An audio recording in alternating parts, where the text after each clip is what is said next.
Sorry about this, everybody. Perhaps something has pushed over the Gowrie repeater, just like the elephants have pushed over this marula tree. Our technical team is rushing around madly trying to fix it, and we'll be back with you as soon as we can. Good afternoon, and welcome to my part of this afternoon safari, or the sunset safari here on Djuma. I'm Stefan Winterboer, and on camera today is Gert. Now, the run that we did this afternoon, and yes, we came and ran in the bush. It is possible to run here in the bush and not get eaten. It's not advisable to run away from dangerous stuff though. But we did go on a bit of an exercise run today, just to keep all the lovely food that Tandakile and Amanda prepare for us at bay. And while we were running, we passed a herd of elephant, and that's that herd of elephant that I would like to show you. There were some babies in that herd today, and I quite like babies in the afternoon, you know.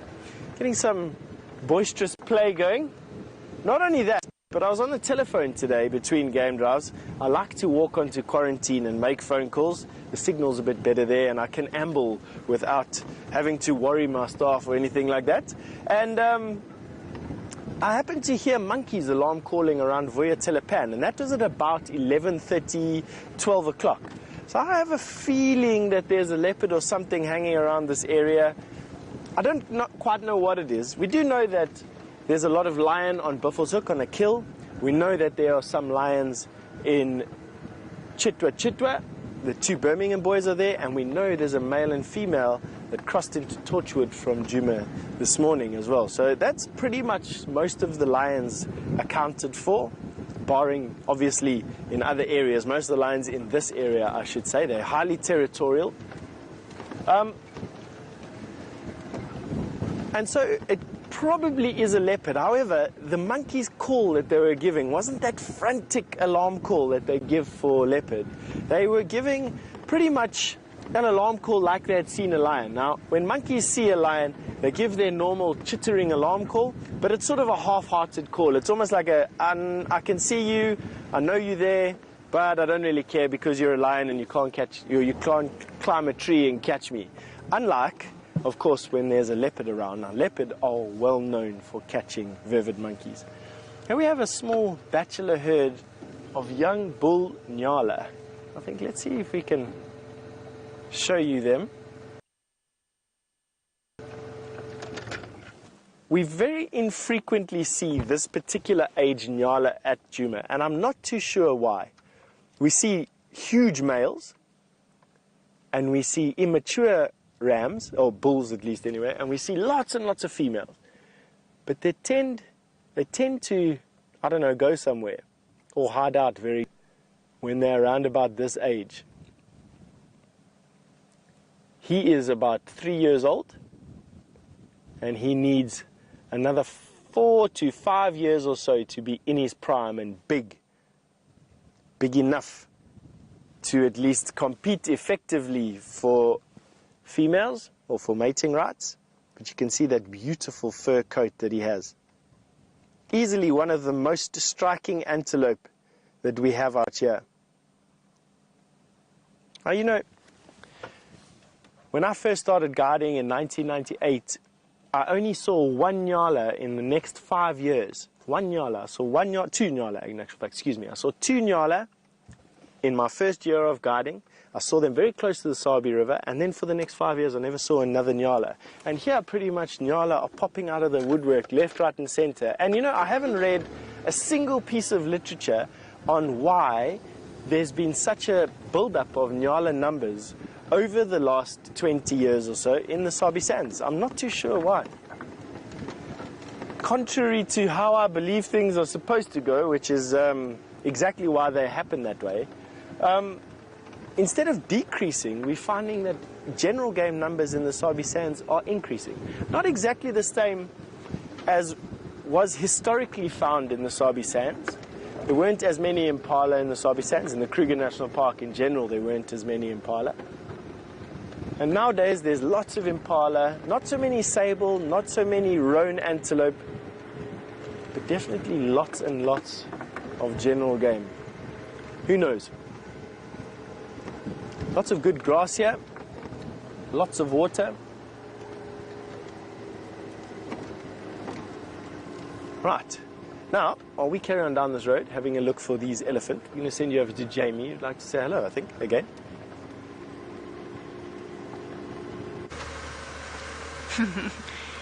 Good afternoon, and once again it is absolutely wonderful to have you on the back of the vehicle with us. Let's try this again, shall we? My name is Jamie, and this afternoon I have Jandre on camera with me, and together, along with Steph and Gerrit, we will be looking to bring you a wonderful live safari experience to fill the next 2 hours and 45 minutes of your time. Now, we are here on Arathusa at the moment to follow up on a report that Shadow was here with a kill, that she then lost to the hyenas and then dashed off somewhere else. And I'm hoping that we're going to be able to figure out where that somewhere else is. Shadow, for new viewers, is an older female leopard. She is the daughter of the so-called Queen of Djuma, the leopard known as Karula, who spends most of her time around the Djuma area, whereas her daughter Shadow is around Arathusa, so just to the west of where Steph is right now. We're going to be scouring the area, and as I said, it is a live safari, so what we say is the plan is usually not how things actually pan out, and usually have things going in a completely different direction. But you never know what wonderful things you might find. For example, when I first did my introduction this afternoon, I speculated as to whether or not it would be the first and only time I did the introduction. It wasn't. So, you know, things never quite go as expected. Let us go and check out the only patch of water in this area, which is Red Dam, and see whether or not Shadow, perhaps distressed by the loss of her kill to the hyenas, didn't decide to come and console herself with a drink at the water's edge. Now, I say it is one of the only water points. It is also, in this particular area, we're in our dry season, so we're not really meant to have much water around anyway, but we are definitely meant to have more water than we do now. Oh, there's a log in the middle of the road. Now there's half a log in the middle of the road. It is unbelievably dry. We've had hardly any rain during our wet season last year and the beginning of this year. At the moment, the animals are starting to struggle for water availability, which for things like elephants and buffalo and zebra makes life very difficult. For our predator species, on the other hand, this is a time of plenty for all of them.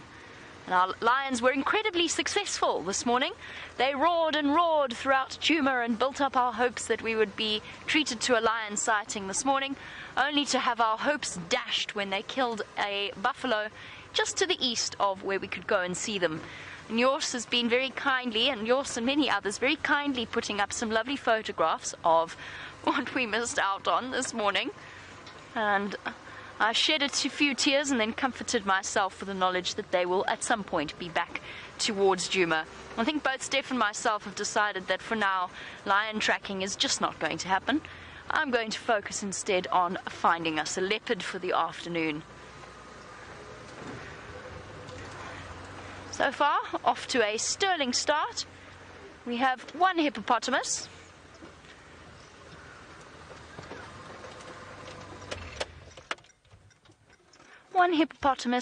and his passenger, a terrapin hitching a ride on the sunny back of a hippo in Red Dam.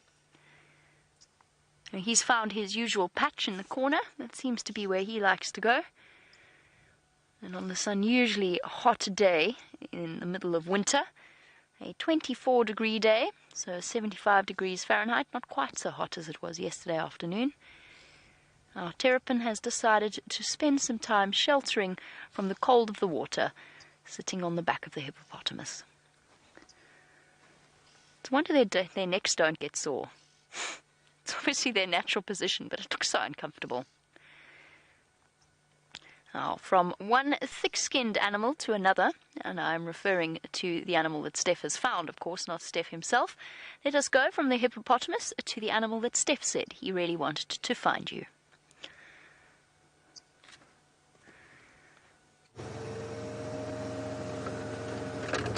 I'm definitely more thick-headed than I am thick-skinned, and we managed to find these elephant.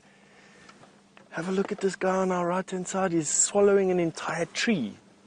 Excuse me for whispering like this, but we're right in the middle of this herd of elephant and in a very thick bush. Limits our movement. Just have a look at that elephant. It is actually pretty awesome. For any of you with lingering doubts about whether or not elephants enjoy trees,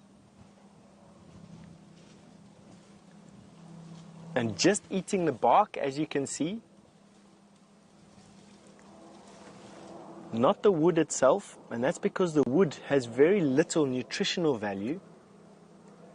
The majority of the nutrition in this type of vegetation lies in the bark itself. Excuse us, there's an airplane flying overhead.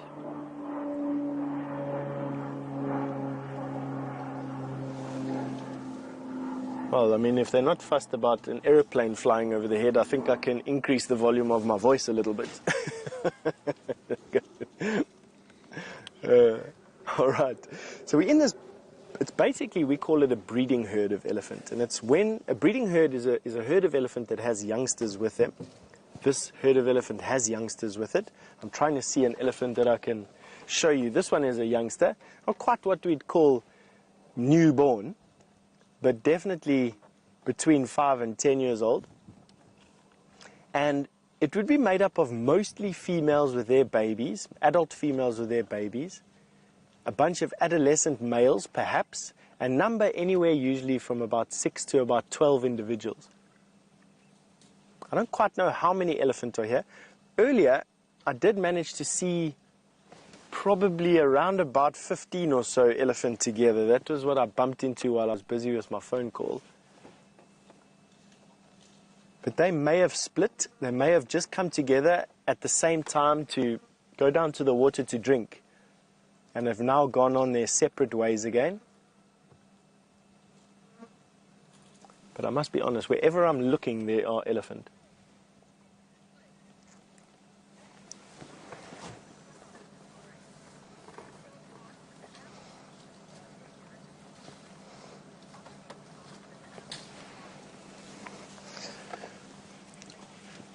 James in Springs, South Africa. Hello, James. You've just asked me, or remarked on a comment I think Jamie made about there being plants here that animals can't, well, animals eat, but we can't because they're poisonous.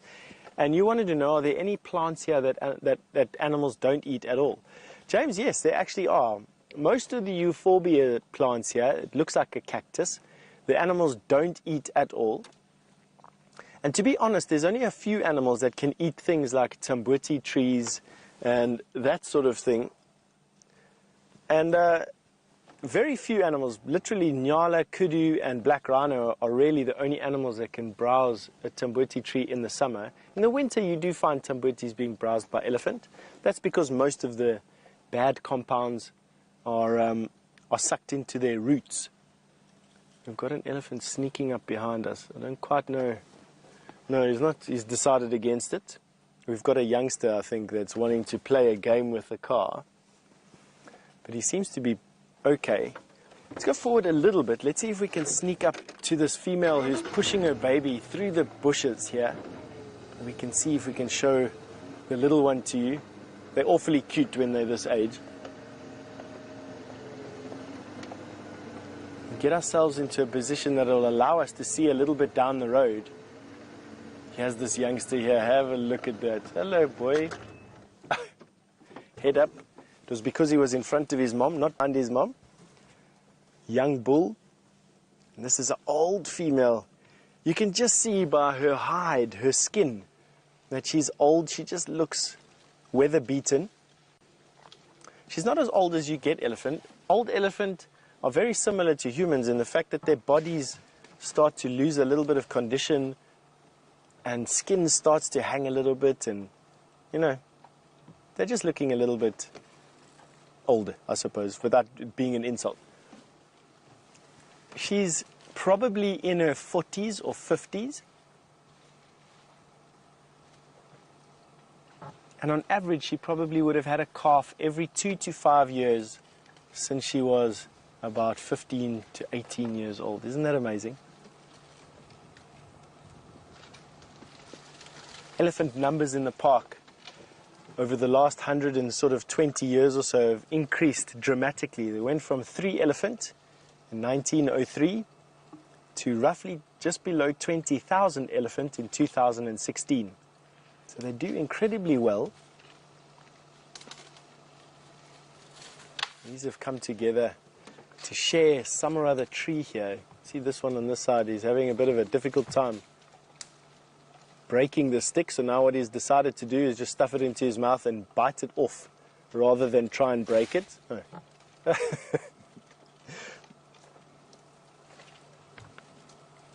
guy's using his tip of his trunk to stuff it into his mouth.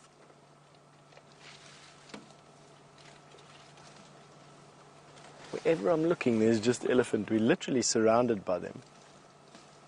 Now, as you can see, they're showing no real... They're showing no real, or we having no real effect on them.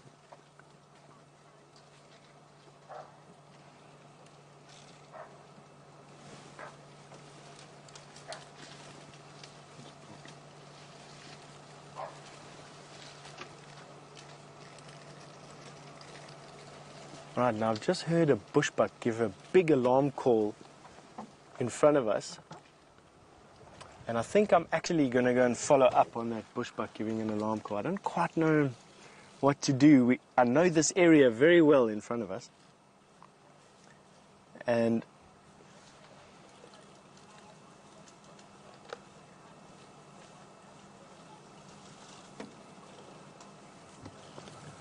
all right, that's a nice update for all you out there. Brent is currently live on Facebook out of Kigali in Rwanda. Please go and have a look if you're interested in Brent's story. He has got an update for you on what they did yesterday. For those of you who are just hearing this for the first time, we went as Safari Live to go and look at gorillas. We tried to bring you a show all the way from the gorillas yesterday, but we couldn't get an internet connection going from the side of the mountain all the way from Rwanda. But Brent is currently in Kigali, one of the major cities in Rwanda, on Facebook. Go and have a look there. Go and listen to what he has to say. Maybe you can ask him a question and interact a little bit while we sit here with these elephant. Quite a small cow. There's a big cow. She's enormous. Now what I just said is that a bushbuck has just given a very big alarm call in front of us here. But I know this area in front of us, and it's quite a distance between here and the next road, and that alarm call was done in this thicket. There's just no way that we'd be able to drive inside here. You can see what the bush looks like in front of us. So what I'm going to do is actually give that leopard, I think it's a leopard. It's only a leopard that will elicit a bark like that from a nyala. Give him about 5 minutes to get out of this thick area, and then I think what we're going to do is move through this area and see if we can pick something up for you. It's amazing. You switch your car off and all of a sudden you start hearing all the bush news that comes through. We're going to stay just here. I know Jamie wants to give you a quick update on what she's up to. We'll be right here or probably looking for that leopard when you return. See you just now.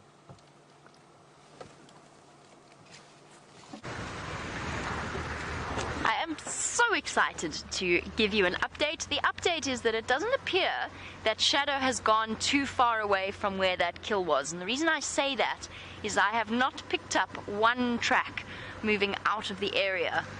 What I'm doing is I'm checking the last road. That essentially what we do when there's a sighting in a block, so in between several roads, is you do a circle of that area and you look for anywhere that the animal's tracks might have come out and give you a direction as to where they're going. Her tracks haven't come out 3 out of the 4 roads, and we're on the 4th now.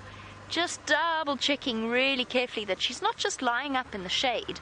Because what we've learned a lot about with leopard behavior is a lot of the time when they get chased away, they actually don't go too far. They often just hang around to see what's going to happen next, to see if they've still got an opportunity to perhaps grab a little bit of the scrap. Because leopards are most definitely not above scavenging the leftovers. So she might have decided to wait around for the hyenas to finish off with whatever they might grab and to see whether or not she might be able to collect any scraps, or she actually might have been so exhausted from the kill itself that she might have decided to just go and find a spot to lie down in the shade. Now, Shadow's got a 4-month-old cub with her. It wouldn't have been with her when she made this kill, or perhaps it would have, but that would also make tracking her easier, because then you've got a better chance of, you know, tracking 2 animals as opposed to 1. There's a chance that she might have left more tracks. Now, we're checking very carefully around here. This is a main road, so it is tricky to spot footprints on, and there's a lot of vehicles driving up and down during the middle of the day. But if you check the boundaries of the road, the sort of soft patches of sand where people tend not to drive, you've got a better chance of picking up a footprint crossing over. Now, it looks as though, look, we can't make any guarantees or promises, but Steph picked up on male leopard tracks on Gowrie Main this morning that he said looked small. Now, Sindile's tracks look small. We don't know where he went from where we last had him around Gowrie Cutline, sharing that Impala kill with Mvula. But we suspect that he is still hanging around the area. I'm going to pop my nose into where the kill was last, and while I do that, let's head back to Steph, who has still got some Ellies for you.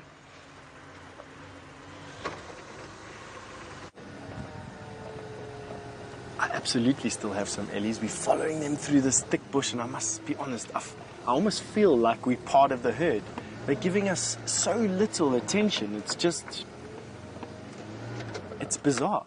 It's like we almost don't even exist to them. And it's allowing us such an intimate experience with these elephant.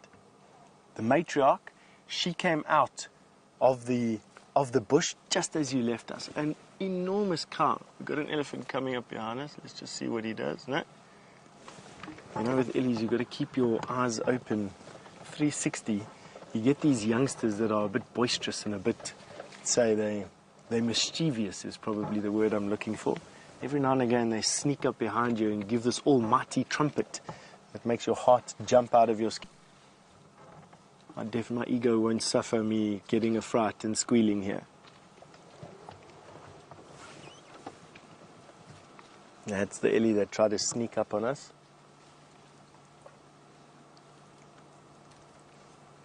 Amazing how effortlessly they actually walk through the bush.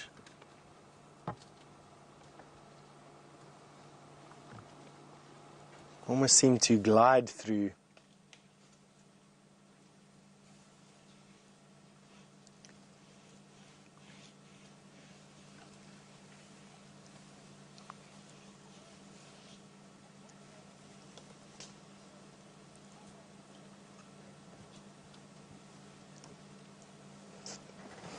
Mary, you've asked a very interesting question. I suppose it comes down to the area that... No, it isn't actually. I'm wrong in that one. You've asked me at what age are elephant mature. Elephant follow very closely a similar sort of development stages to humans. So at about 21 years of age, an elephant is considered to be full grown.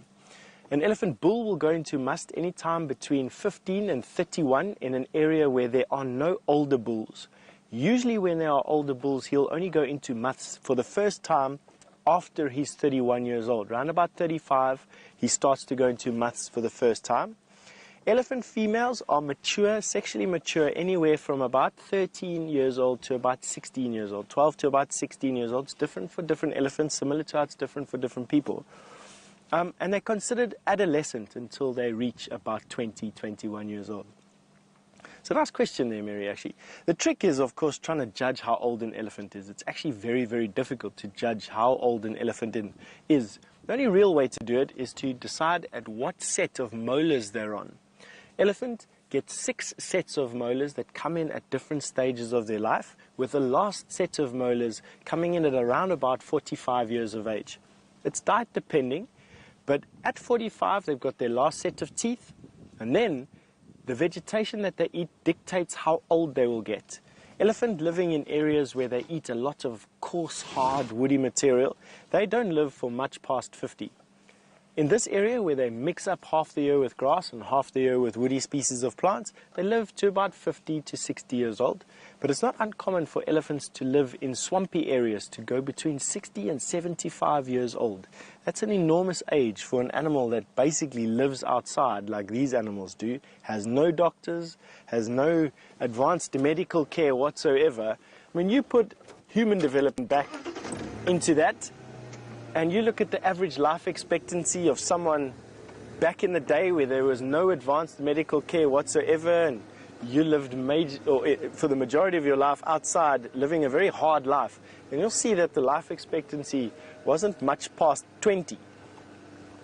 And yet these animals, without any support, can live into their 70s, 75 years old. I'll switch my car off so that I can sneak, basically. I don't know how I'm going to sneak in a 2,000 kilogram Land Rover, but we're going to try and sneak into this area. We got the matriarch, I think, on our right-hand side. Let's see if I can show her to you. She's got this most enormous pair of tusks for a female elephant. Now, what we don't want is to have a reaction on these elephants. We don't want them to panic.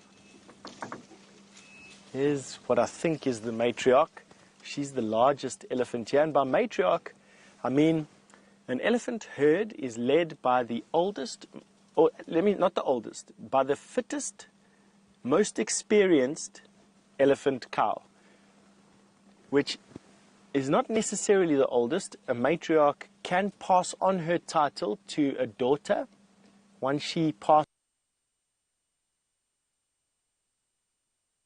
a certain age, but generally it's the oldest cow or the biggest cow in the group. A patriarchal society is a group of animals that is completely led by a male. There are very, very few patriarchal societies in the bush out here. Lions are matriarchal, believe it or not, even though we think the male lion is the king of the beast. Hyenas are matriarchal, elephants are matriarchal, buffalo herds are matriarchal. Obviously, those are animals that are living in herds and in groups with one another. These two youngsters look like they're going to have a bit of tussle for a morsel.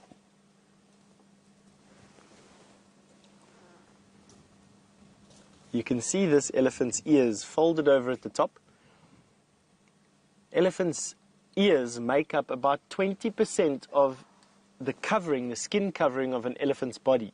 Those ears are just jam-packed with blood vessels, and the elephant pumps all of his blood through his ears, thereby cooling it down and keeping their core body temperature low. They're warm-blooded, so they have to have a constant body temperature. If they get too hot, they can actually die from heat exhaustion. But those ears are perfectly suited to keeping their temperatures down. They flap the ears and the draft cools it down. They can also wet their ears. Have a look at these two having a wrestle.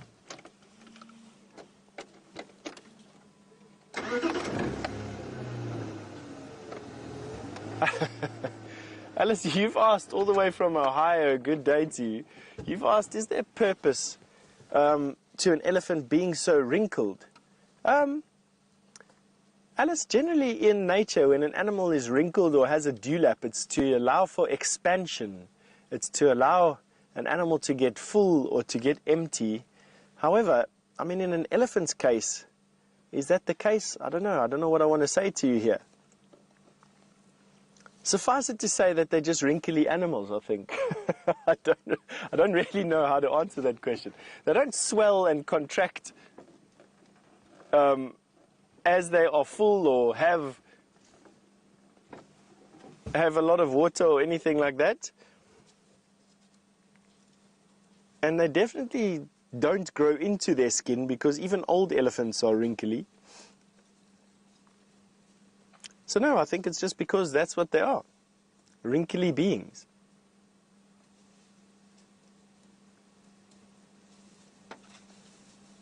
super peaceful spending time with these ellies, I must be honest with you. See if we can go into this drainage line in front of us and get elephant crossing across the sand. We've got a narrow window here of elephant that might come into the sand and give us an opportunity to view them.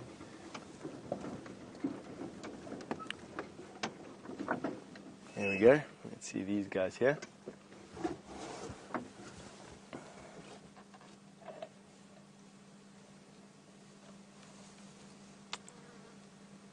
Elephant can literally go anywhere. I've seen elephants on top of rocks. I even have a photograph of some elephant dung at a viewpoint on top of a mountain, on top of a cliff 600 meters high.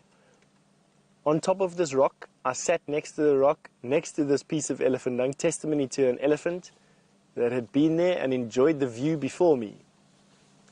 See, these ellies are having a tussle. The one doesn't quite want to walk down. He thinks his friend's going to push him from behind. He's bracing himself. Yeah. They're quite playful, these young ellies, I must be honest.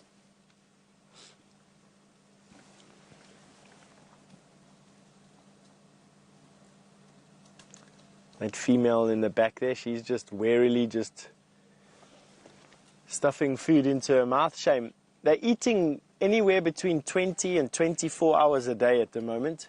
That's so that they can get enough vegetation into their bellies that carries enough nutrients to keep them going for the next day. This female's just coming to discipline her baby a little bit. Doesn't like her playing with the naughty one. I'm going to come behind our vehicle now, leaving this youngster.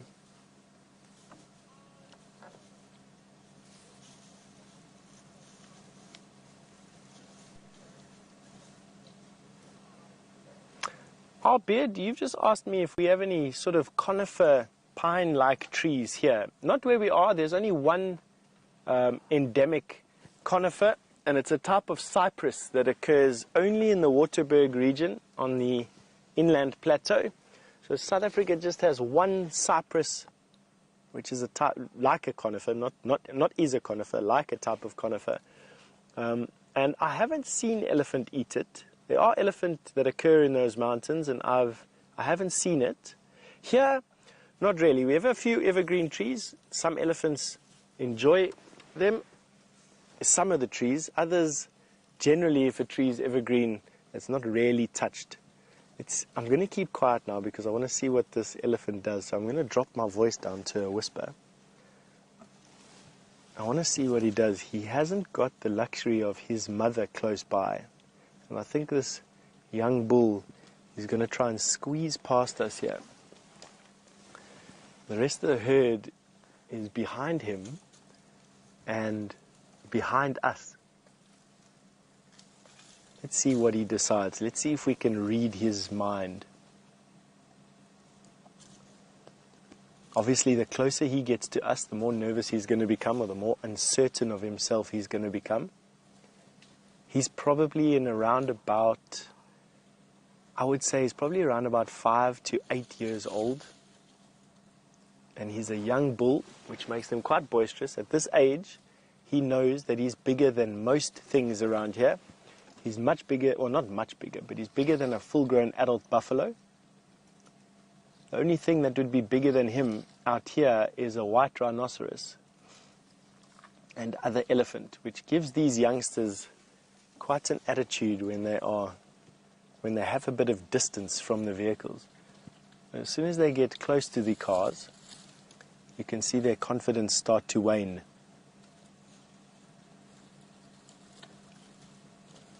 That trunk just seeking out every last morsel. Let's see what he does. You can see his feet are almost too big for his body, typical of a young boy.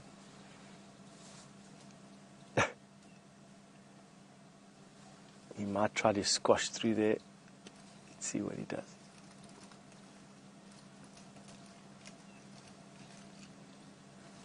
Just keeping our voice down. I don't want to give him a fright. going to come right by the car. He's probably 3 or 4 yards at most from the car right now. Absolutely no fear just yet. I think we parked at exactly the right distance. Let's see if he decides to use this tree as a bit of cover. No drama. Isn't that just perfect? You know, I find it so amazing how these animals have just accepted us into their lives. And as long as we respect them, they respect us. And you can have a magic encounter like we're having right now. We're literally surrounded by elephant on all sides.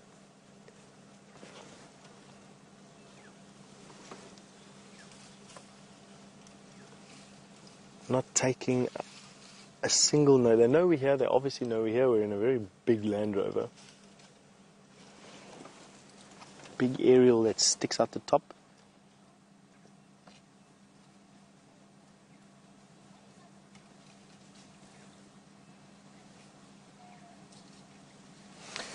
Cindy, all the way from Florida, good morning to you. I think it's probably just after mid-morning to you. You've asked me, what type of eyesight do elephants have? They've got eyesight probably about as good as what we do, to be honest with you.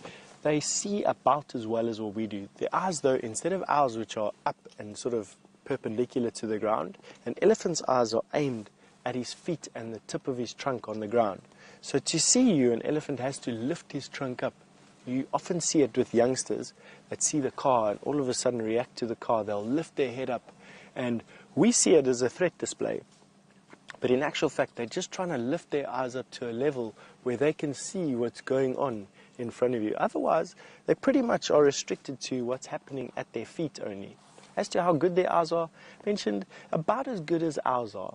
They don't move around a lot at night time. They will move around a lot in full moon nights. Their eyes are not obviously damaged by the bright lights like we enjoy. And they, once the sun goes down and once their eyes get accustomed to the darkness, they can move around quite happily in full moon and half moon nights out here if it's clear enough. But on dark moon nights, they tend to stick around in just one place underneath some trees, not moving very far. This elephant coming down into the sand. Old cow, not the matriarch. The matriarch has moved off.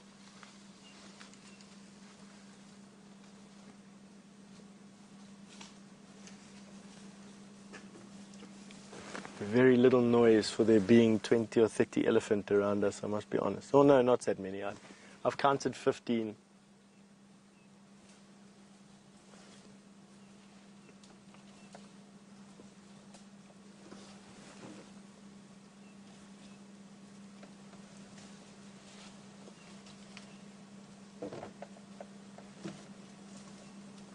Right, we know where these ellies are. What I want to try and do is we've given them now some time for this animal that was giving that bushbuck a fright, probably about 10 minutes ago now, to move out of this thick area that we have off to our left and our right-hand side.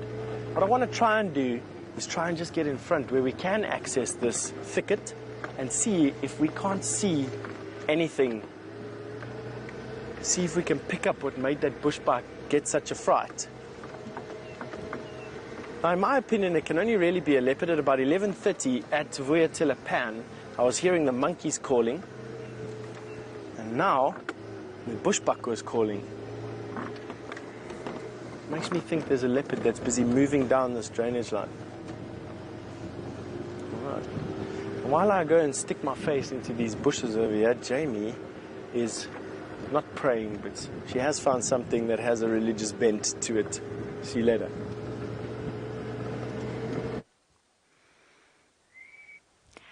So, we find ourselves on top of a termite mound in the last place that Shadow was seen. Now, the first thing I did before I climbed said termite mound was actually just double check that she wasn't hiding on the other side, which is the last thing one wants to see when one sort of summits over the top of a termite mound only to find yourself faced with an angry leopard on the other side. I can't see any sign of her, and I actually figured that this really steep termite mound might be the best way of trying to get a view of her. On the way, I picked up this praying mantis that has been designed specifically to look like a blade of grass. It's absolutely incredible how well designed this animal's camouflage is. And if it hadn't moved, I would never have known that it was there.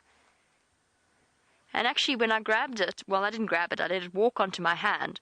But then when I tried to keep it in my hand, it used incredibly sharp front legs. It's got sort of protrusions on the end, almost spurs on the end of its legs, that it then dug into my skin quite spectacularly. Oh, sorry, buddy. Trying to show you them from an interesting angle. I wonder if the guests are going to spot me. Nope, the guests didn't spot me. I don't think anybody spotted me. The vehicle just drove straight past. Bye. I can see them relatively clearly. Now, I'm going to pop our friend back here onto the grass where he belongs, and he will completely disappear once I... No, you silly thing. He wants to stay on my hand. There you go. There you go. It's even got the built-in sway to look like he's blowing in the grass. I'm going to try and figure out, now I've got up, I'm not entirely sure how to get down. There's a slight problem. I would love to go down this way, but on the one hand, I might fall down, in the negative. In the positive, I might fall down, but this way is much easier. So bear with me 1 second, because I think I'm going to go down this way. I think at far less risk of grievous injury. If I wasn't the only remaining guide apart from Steph here on the property, I might be more cavalier with my safety. Oh my goodness. Uh-oh. I'll be with you in a moment. Ugh. Beautifully controlled. It would have been great fun if I'd gone careering off the termite mound into shadow, but don't worry, I did check that she wasn't around. I don't know where she is. She's obviously moved off. I haven't seen her tracks coming out. Jandre, very, very well spotted on his part, managed to pick up on her track, or a track, I think it's actually her cub's track, moving north, but it could also have been where they came in when she made this kill, whatever this kill was. Never found that out either. So I think it's safe to say that she's not here, having done a very thorough examination from the top of a termite mound. She's definitely not around. Okay, let's try get out of here now.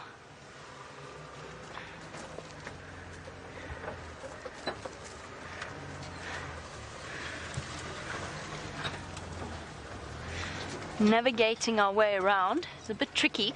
Very easy to find where the sighting was though, because there's very clear tracks of the vehicles coming off-road here.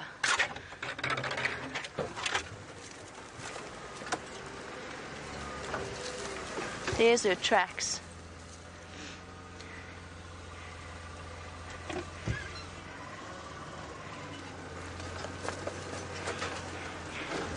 Dina has said it is so cool that she's been shopping in Rwanda on top of a termite mound with me, shopping in Rwanda with Brent, and watching all of this from the safety of the comfort of California. And it's wonderful to hear, Dina. I've just picked up on the tracks. Sorry, distraction now. You're right, it's the joy of, oh my goodness, it is the joy of SafariLIVE and the SafariLIVE experience. I'll show you where it is now, Jandre. So she did go towards that termite mound, which was sort of what I suspected might be her next move. This is her track here. I don't know if it's hers or her cubs. It starts, the leopard cub tracks start to get almost the size of an adult very quickly. They're kind of like puppies with big feet that they need to grow into. Oh, the wind's blowing now. I keep thinking I hear her scuffling off away from us, but it's not her. So these tracks, there's one, there's two, and there's the rest of them hidden beneath my vehicle tracks. These tracks are very, very fresh, but we know that because we know she was here this morning. And her toes are pointing me straight back towards that termite mound. Her front foot is here, this is her back foot. Walking in this direction. I actually think this is her cub's track. Where did she take her cub from here? Perhaps been barking up the wrong tree. Perhaps she's decided to move the cub to the safety of Juma and her favorite block on Juma around the Balanites tree. But at some point, little cub, I think, went up that termite mound because, let's face it, if I couldn't resist climbing it, if you're a leopard cub, I imagine that the appeal must be pretty much the same thing. I'm going to go search for the leopard cub. In the meantime, let's go over to Steph and find out what he's up to. Ooh. Right, you've caught us here looking for whatever gave that bushbuck a fright. And I mean, we are right in the thick of things over here. There's no tracks of anything in the riverbed as I have it. That doesn't mean much. Very little likes to walk in the sand because it's so difficult to actually get around. But they definitely love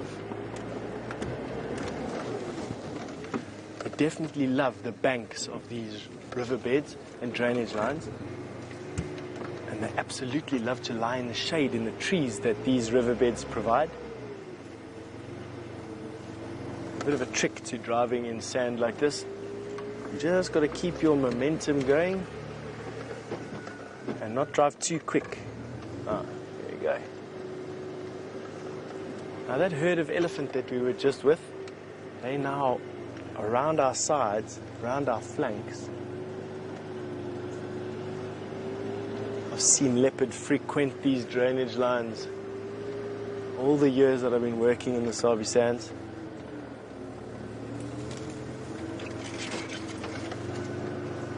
It's always a special feeling when you come in here. There's always this sense of anticipation. You're just waiting for something to be around the next bend.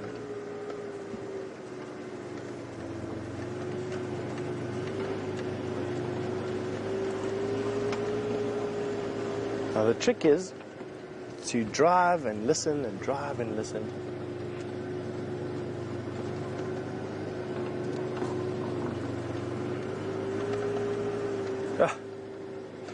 Thank you, Genevieve, all the way from New York. You've just paid me a compliment and asked a question. You said I've got high enthusiasm for what I do, and your question was, how do I keep that?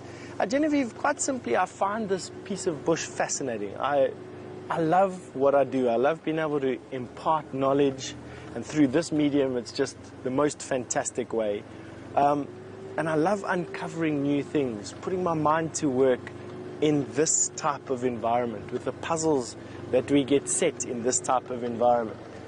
Where's this leopard? What's that animal doing? What's this insect? How is it behaving? How does it fit into the greater scheme of things out here? All those questions sort of burn at me. I love them. So that sort of keeps me going. And the fact that you can produce a wonder in somebody is another thing that I love just being able to be part of. You can get someone honestly to go, wow, I didn't even know that. That's basically it, really. Nothing too complex. All right, now what I want to do here, if there were no tracks over here, I just want to listen a little bit. We're going to listen together. And the trick with that is that no animal moves through the bush here without leaving a little bit of the sign of its passage, whether it's by footprints or whether it's by disturbing the area around it. Almost every animal out here disturbs or changes the bush around it in some way. And if you're perceptive, if you're sensitive to that, you can pick up on those changes and you can locate what you're looking for. In this particular case, leopard are quite scary. A lot of animals don't like leopard because they get eaten by them, and so would give alarm calls as that leopard's moving through the bush. Birds will chitter in a specific way, move from the ground up. Monkeys will chatter. Bushbuck, nyala, kudu, whatever is in this particular area, elephant trumpeting, all that will give us an idea that there's one of these great cats that are lurking around here. And by switching off the engine Here we go. What's that? Was that a branch? Gert said it was another vehicle. Possibly.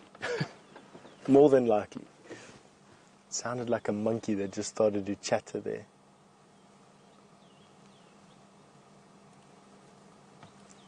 Alright, I think let's carry on a little bit more.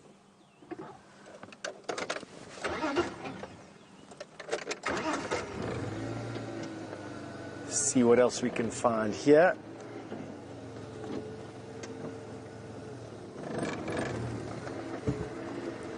So just by being sensitive to these changes and by understanding what they mean, and I learn more every day. Different bird calls that mean different things, the different alarm calls that squirrels give,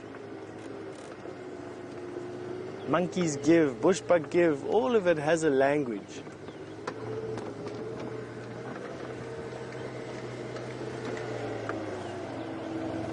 I might be carrying some bushes with me.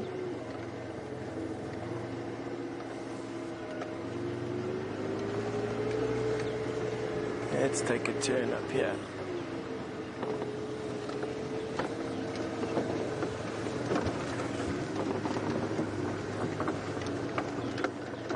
And see if anything has walked on the sand here. These cars are truly amazing things. As much as what they give me grey hairs, the few hairs that I have on my head, they're grey by these cars, not quite knowing what they're going to do next. They are superb vehicles off-road, off tar road in an environment like this.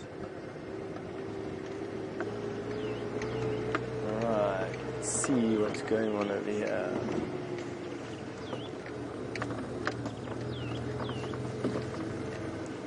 While we comb the area here, stopping and listening and stopping and listening, and hopefully we'll be able to uncover something here for you. It'd be good for Jamie to have a chance to give you an update on what she's up to there in Arethusa.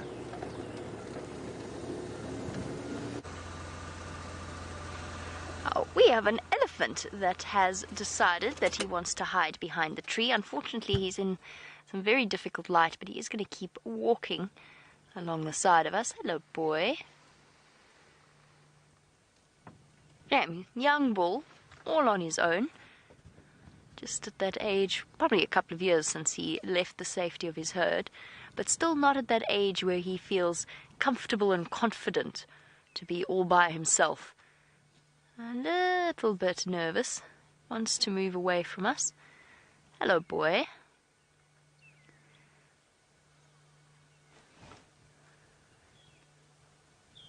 As he nibbles away on whatever grass he can find. Let me try and reposition so we've got the sun a little bit on our side. And Desiree, just speaking of our elephants, actually, I'm going to answer Desiree's question first because this is quite a good way of demonstrating exactly what it is, or the best way to tell the difference between a male and a female. Desiree, weirdly, it's actually the obvious isn't always so obvious, especially when you're looking at this kind of view of an elephant, especially when you're looking at them from behind, because of course an elephant, boy, taken sudden objection to us closely examining him. So the elephant's testicles are internal, and generally the penis is tucked away inside a sheath, which means that telling the difference is actually quite tricky. So what you're looking for is a V shape to the flap of skin between the back of the elephant's legs, rather than a sort of a straight, almost square shape of the females. The males also have rounded foreheads. They've got a more round profile. The females have quite an angular profile. So what I mean by that is the sort of the top of their head flat, and then they've got quite a sharp angle that leads down to the top of their nose. Whereas the males are quite, it's a lot more bulbous almost. It's tricky though, because sometimes you get young males where their foreheads haven't quite filled out and adopted the sort of angular approach, or the round approach that they will have as adults. So they kind of give the impression of being young females. And then One of the other big ways that you want to have a look at, it's, again, you can't really, each individual elephant has their own individual set of tusks. But if you look at the male tusks, they tend to be thicker, not necessarily longer, but they tend to be thicker and for their length than the females do. The females tend to have if they have long tusks, they tend to be quite thin. It's difficult, though, when the elephants are young. That's going to be the hardest time to tell the difference between a male and female. And that's why the first thing I told you about was the shape of the genitals between the back legs. Otherwise, you're going to really struggle. With adult females as well, they have quite well-developed mammary glands between their front legs.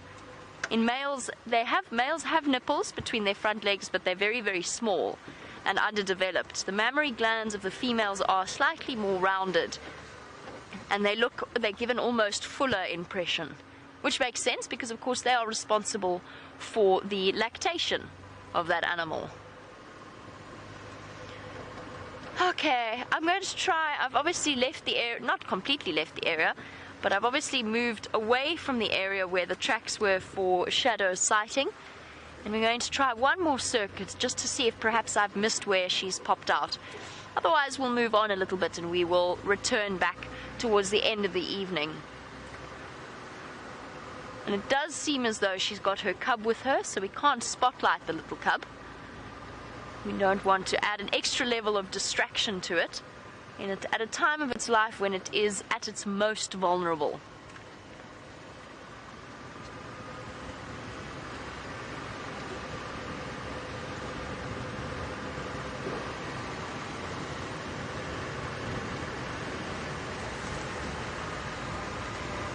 She could be hiding absolutely anywhere in the shade at this point, in this block itself. And the one thing Shadow sometimes does is she slinks away from you as you drive along. If she doesn't want to be seen, then she just isn't. I'm going to concentrate on one more loop around to see what we can see.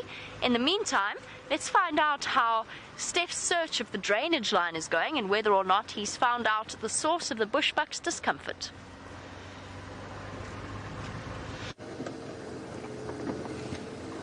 I haven't yet, and I place major effort on the word yet. We haven't even found a track or a hair of what was. I haven't even found that bushbuck. That's how little of what is disturbing these animals I found, but they're just this feeling around here. How else to put it? But what we're not going to do is get sucked into it again, like we have been for the last couple of days, and we are going to carry on. And I want to go down to Twin Dams just in case whatever we're looking for has managed to stay in front of this wave of elephant that we've been with and keeps on moving.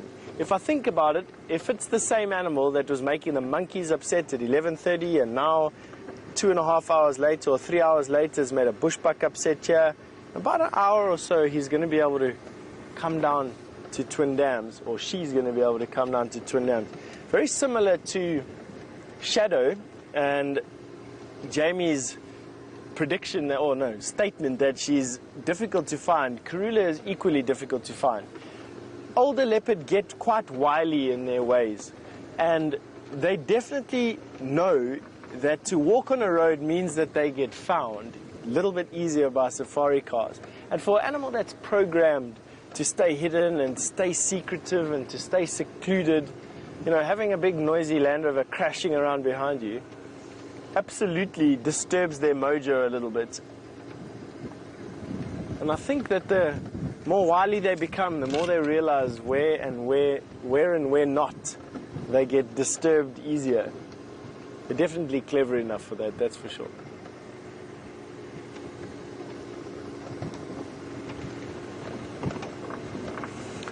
Erin Richard, you've asked me which is my favorite leopard and why. I think if I had to choose a favorite leopard, it would probably have been Kunuma. For those of you who don't know who Kunuma is, it's a male leopard, the last litter that Karula just had, the dominant female leopard in this particular area. Before she has her previous cubs, she managed to bring 2 boys into maturity on her own, and one of the 2 brothers was called Kunuma.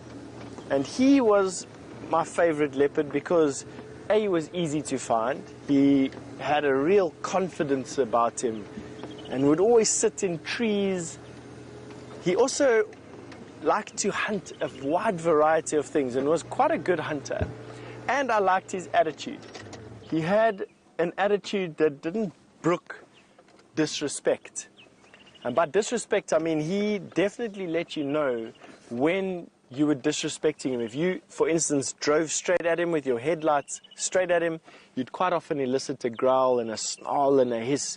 If you're too close to him, he'd growl and snarl and hiss at you. And I like that. I like that in a leopard. I like it when a leopard lets you know when you're overstepping your boundary. It's really the only way that we know what we're doing is right or what we're doing is wrong, is feedback from these animals. And true to nature, humans always push that boundary that little bit closer, that little bit thicker, that little bit closer. And with Kanuma, I enjoyed the fact that he let you know when he didn't like you there or when he was having a bad hair day. And for that reason, he's probably my favorite leopard out here. And I miss not seeing the guy. That said, I've seen many leopards come and go over the years, and I can't wait to see what the two new characters develop, or how the two new characters develop with Karula's new babies, a new litter, which is a male and a female. They will be vastly different in their characters. And Shadow's little one, I can't wait to see what Shadow's little one turns into. We're all holding thumbs that she's successful this time. And what new males bring around? What's going to happen to this Sindile? Where is he going to go? Why is he not moving off? Why is he not behaving like every other leopard we've ever met before? Why is he coming and hanging around here? We want to know what happens there. Who's going to replace Mvula? Which young male is going to come in and eventually fight off the mature male Mvula here? Will we see Anderson again? Is Tingana going to set up territory here or somewhere else? You know, all these questions just keep me interested in the what next. We've just got a Land Rover coming towards us. Ah, there we go. Hello. Now, we don't normally show them, so I'm just going to quickly greet them. I'll be out of shot for a little bit. Hello, everybody. How are you? Good. We are live, so we won't be able to talk for too long, but that bushbuck was calling literally 200 meters or so in this direction. I don't know what it is, and at 11:30 I heard monkeys at Vuyatela. So I think there's something moving down this drainage line. Sorry. All right. See you in a bit. Okay. Got them. Thank you. All right. Thanks for your patience, everybody. We have a network of guides out here. It's not just ourselves on safari here. This afternoon there's probably, if I were to take a guess, there's probably 5 or 6 guides in this area, a couple of thousand hectares that we're driving around in, and we all like to help each other find stuff. So I was just giving them an update on the monkeys that we're calling a little bit earlier this afternoon, as well as the bushbuck we heard when we were with those elephants. What is this?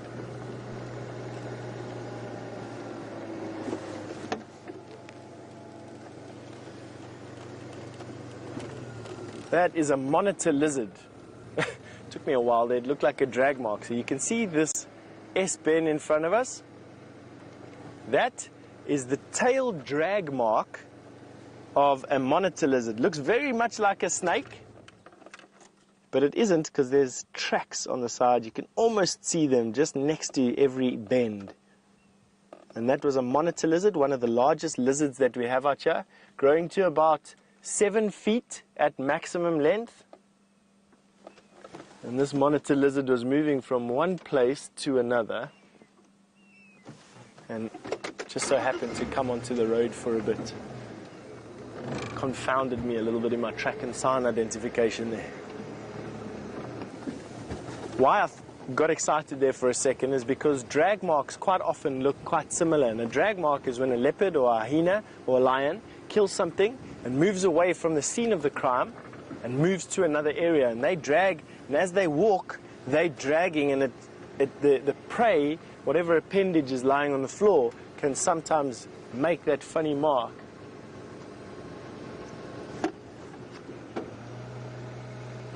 It's a waterbuck, an enormous waterbuck inside there, but a little bit too far away for the camera to zoom in on without us having to drive in there. And we don't really drive off-road for general game species here. We really only try and go off-road for lion and leopard and wild dog. We will go off-road for cheetah as well. And it sounds like I'm adding to the list here exponentially. But it's really just those few. And now what I'm doing is I'm just scanning this area for some tracks. See if we haven't missed. A bit like a jigsaw puzzle, just trying to put together all the pieces. I'm trying to draw a picture in my mind of this and that, and the next thing, where to find tracks. Where have I seen leopards go before? If this, what leopard is it? Have they walked through here before? It's quite confounding. And then I'm trying to confirm it with tracks.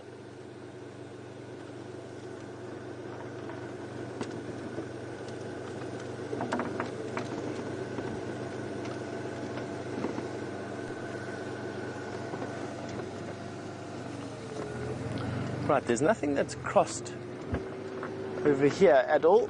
I just had to make doubly sure in the sand. There's been a lot of traffic here in the sand.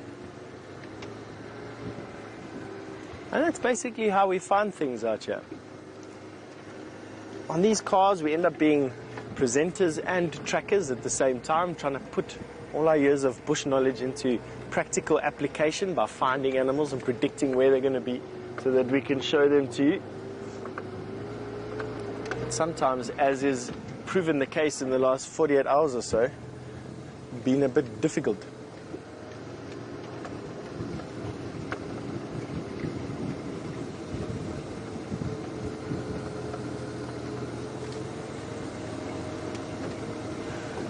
So we've just had a request from one of our viewers called Wild Wishes, has asked me to detail what the difference is between leopard and lion tracks and then leopard and hyena tracks.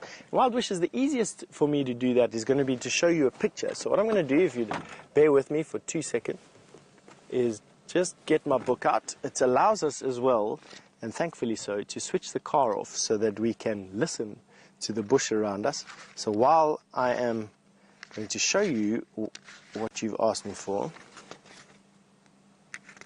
All right. So in general, here is a cheetah, 3 even lobes at the back, but with claws.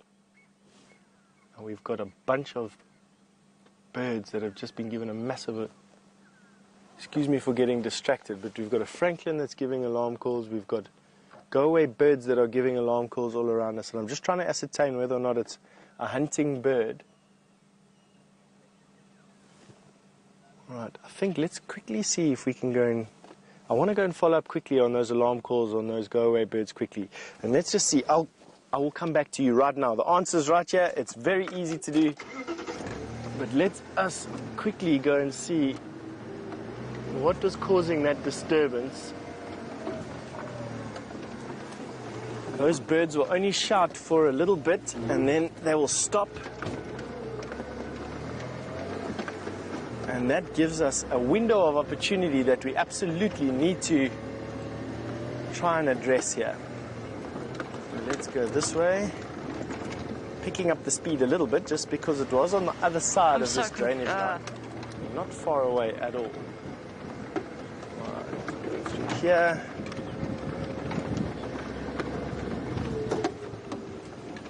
Hornbill chattering.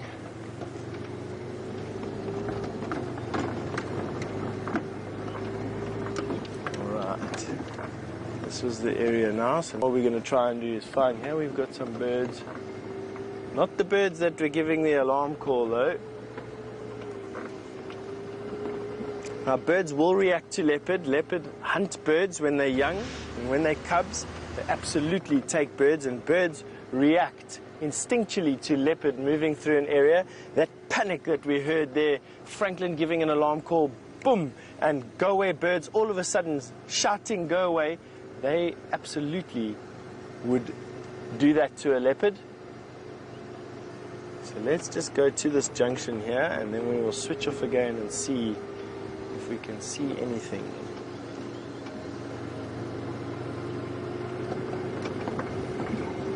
Always just such a lot of luck I hope you all out there are holding your thumbs and wishing for a spotted cat. The more of you out there that we have wishing for something to happen, the better. Let's just switch off here. See if I can hear anything. Alarm calls have stopped. Anyway, let's get back to our answering the question and see what we can come up with. So there's a cheetah track, 3 lobes at the back, and that's cat-like, but with claws. Cheetah. 3 lobes at the back, without claws, leopard.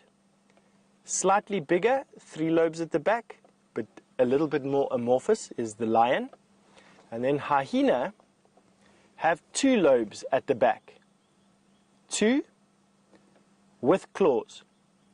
And these funny shaped toes. They have this very bean shaped toe. You can see it there and there. So 2 lobes in the sand, plus claws, plus this bean shaped toe is a hyena. 3 lobes, no claws is a leopard. 3 lobes, no claws could also be a lion.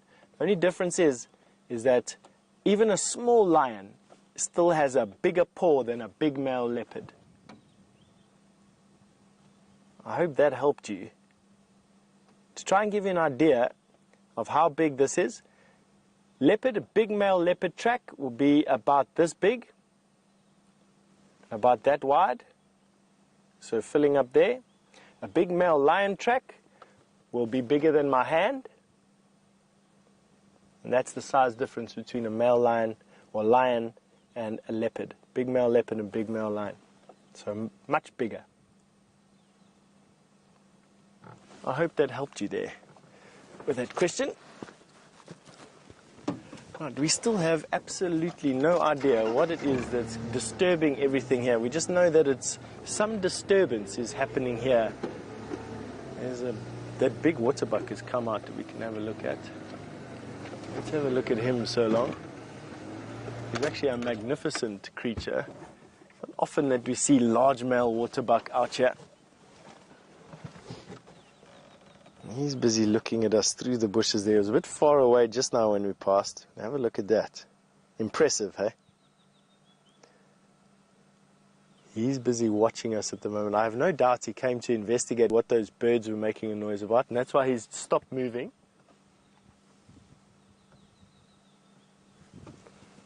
There he's now moving on. An enormous bull.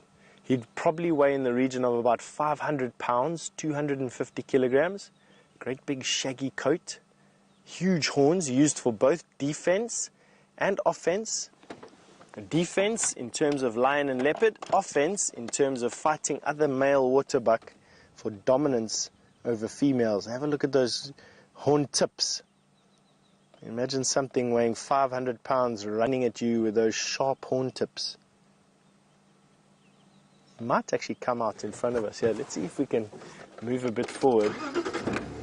He's well worth a screenshot, so for those of you at home and who like this type of thing, get ready to get yourself a screen grab of this particular waterbuck. He is definitely a big one for this area. A majestic male.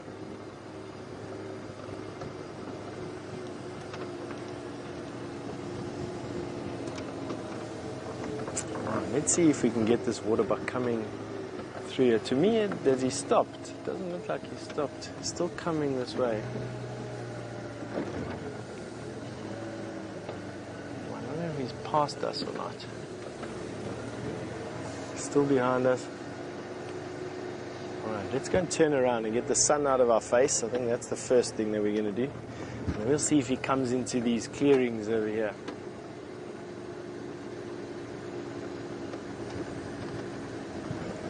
We'll just turn around here in front.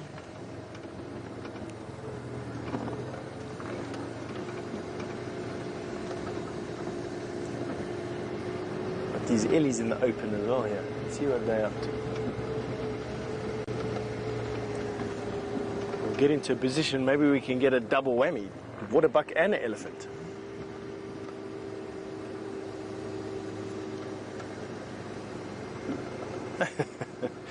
Jeremiah Green has just asked me, what is the weirdest animal that I've ever seen on safari? Jeremiah, I presume you are thinking about something quite exotic and big, amorphous that we get to see. And then I'd have to say that the weirdest animal that I find currently is probably a giraffe. I'm battling to get it into my mind about how bizarre a giraffe actually is, the actual animal of a giraffe. In terms of the weirdest animal I've ever seen in my life, that has to be insects. They just sometimes come out with sizes and shapes and forms that baffle my absolute imagination to try and understand how they got there, why they evolved into this particular shape or form, what they're busy doing in that niche, how they hunt, how they know how to get there. All those questions tend to drive me a bit billy at times. So no real single one. There's been many of them. Let's see, I want to show you this picture here of this young male elephant having a sundowner with his legs crossed. No, he's going to move off. Of course, just because I wanted to show it to you.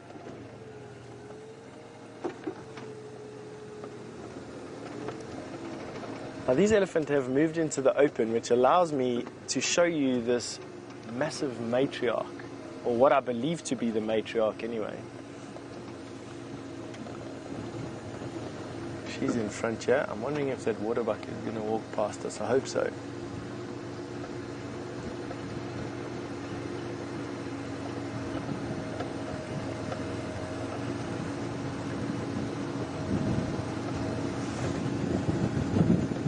I'm just taking it easy. Yeah, this big elephant cow is. She is just absolutely beautiful. Have a look at this lady. Oh, hello, ma'am. Full respect to you.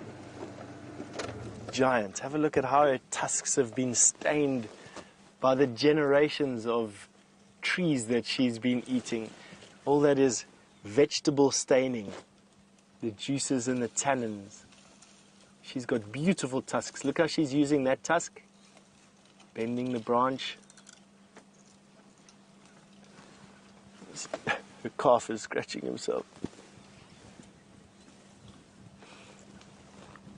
Michelle, elephants have tusks because they use them to feed with. You can see that this particular female has what we call a slave tusk. Have a look at that. She will use that tusk every time. She's learned how to use it, almost like a left or a right hand. Have a look at how short it is compared to the other one. How she's worn it into almost a chisel. They use it for defense.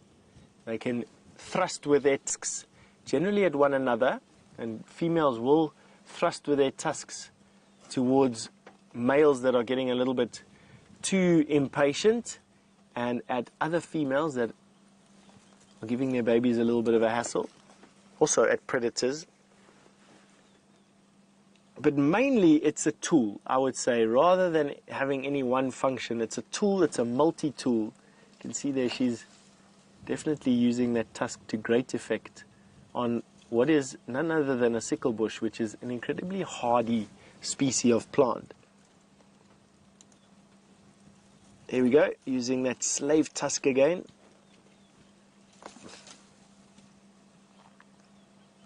I think she's the matriarch. She's definitely the biggest cow here. She is just absolutely wonderful. That's her calf in tow.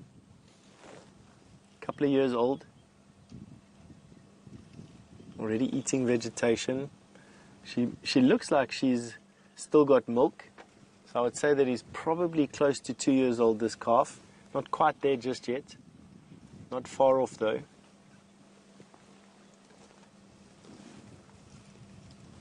Oh, it's fantastic spending this time with these elephants, I must be honest with you. Let's see if we can watch this calf a little bit longer. That's a fallen leadwood that he's busy eating. They're not generally a food tree for young elephants like this. What's happened is previously in the wet, this tree has been pushed over, but its roots were not broken, and now the tree is growing upright. Its branches are growing upright towards the sun again. Amazing ability of the trees out here. In particular, the Combretum genus displays that ability of being able to be knocked down and still keep on growing. Wow, we've got a lot of elephant coming towards us now. I think we'll see if we can get a little bit more forward. We've got some elephant going to move into the open here with the sunlight. It's just absolutely fantastic, and they're going to come into the open here.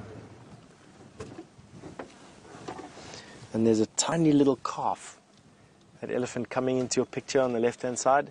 She's got a tiny little baby. Let's see, there we go. There he pops out. Hello. Hello, little guy. Can't see his tusks yet, and that means that he's below a year old. He's using his trunk. That tells me that he's above 6 months old. They can't really use their trunk at less than 6 months. Look at his little bottom lip open, sucking on whatever he's put in his mouth. Oh, that's cute, man. Wow. Walking with his mom. If you stood up next to the wall, he's probably just below hip height. That's how big he is at the moment. A tiny little guy.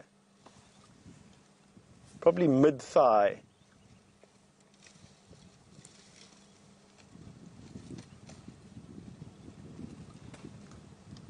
Oh, that's cute. And females just pushed that youngster away from the bush. Her time to eat.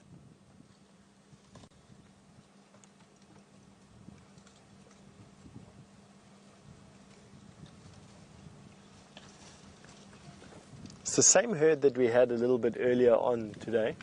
The same herd that I saw from our phone call at around about 11 o'clock.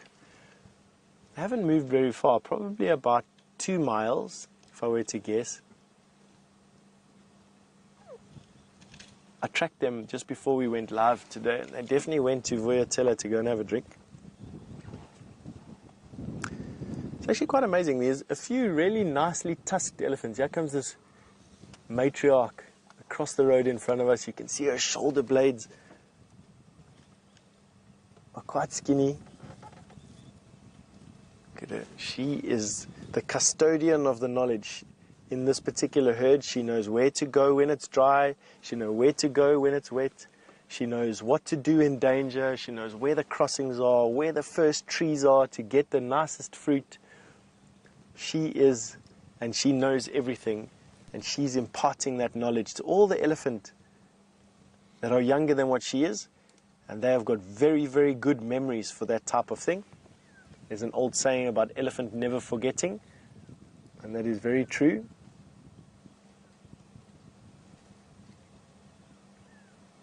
They've got a very good recollection for smell. I don't quite know what she's waiting for there. I think it's her baby's drinking. Have a look at the feet. You'll see the baby is drinking from her. She's busy nursing at the moment. She's got her 1 foot forward, and her baby's standing perpendicular to her. The baby's nursing from her right-hand side, and she's just waiting for him to have some milk. There we go. And he's now let go. Just a quick mouthful, nothing more than that.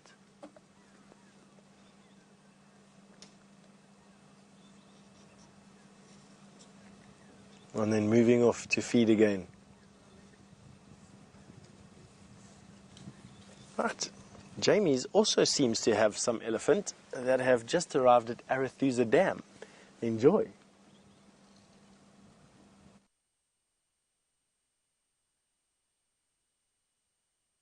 Elephants that have just arrived at Arathusa Dam.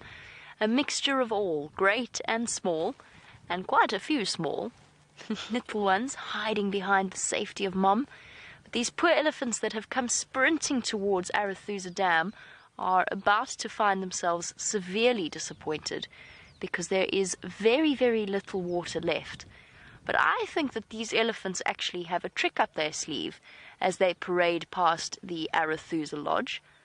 I don't think they were aiming for this dam at all the entire time. I think they've got something else planned, because watching them now, they're all making a beeline straight over the dam wall. Just have a look here. Oh, hello, girl. Giving us her nose up look. It's all right. I've been sitting here the whole time. You just came running towards me. I can't have taken you that much by surprise. Oh, shame. Poor disappointed little one. Thought it was going to get a drink. Now, they actually can't even risk taking that young one to the water's edge. First of all, there's hardly... Oh, shame.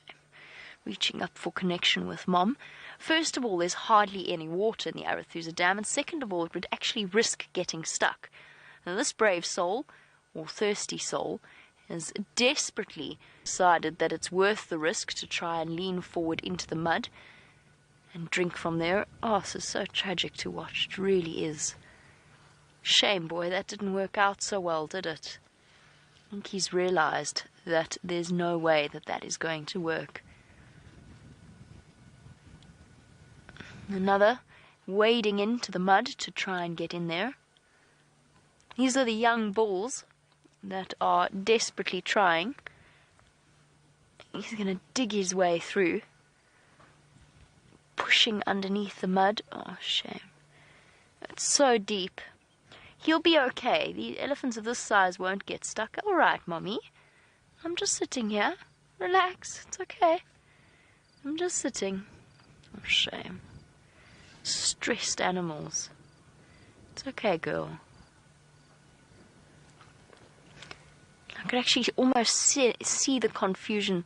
Oh, Chandra, look at this little one. Oh, desperately trying to push its way into the mud. Wait, everybody, wait. Oh, all it's come away with instead of a comforting drink has just been a face full of thick, smelly mud. Oh, shaking the last of his mud off his feet. It would be comic, except for the fact that it really isn't. If it were a different scenario, it would be very funny watching them shake the mud off their feet. But right now, it's just incredibly sad. It's okay, Elise. That being said, these elephants will have... Hello? What have you got to say for yourself, apart from that you've brought your dinner with you to your drinking water hole? Eating on the run, are we? Better go catch up with the ladies. Oh, don't be full of nonsense. Yes, take your sickle bush. Take your sickle bush.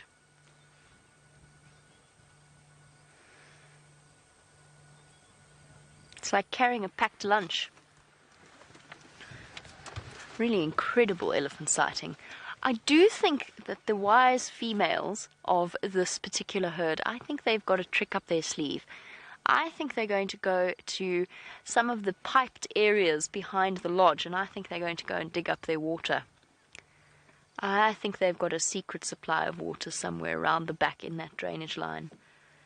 Although, I mean, these elephants are far more fortunate than the hippopotamus and so on, since they can actually walk to the next water source. And there are pumped areas. There are the various lodges and the various pieces of land will continue to pump water holes for them to keep them, to give the animals water in this area. So they won't, at no point will these animals not be able to drink throughout this dry season, at least for now. We've just got to hope that this wet season changes everything and that we get the rain that we need to replenish the dams and also the underground water sources. Shall we go and investigate what these elephants are doing on the other side of the dam wall? Because the females didn't even glance very much. Well, they sort of glanced sideways at the dam and then carried on determinedly in that direction. I want to go and see what's got them so interested. I suspect they've got water somewhere there. I'm going to go and investigate.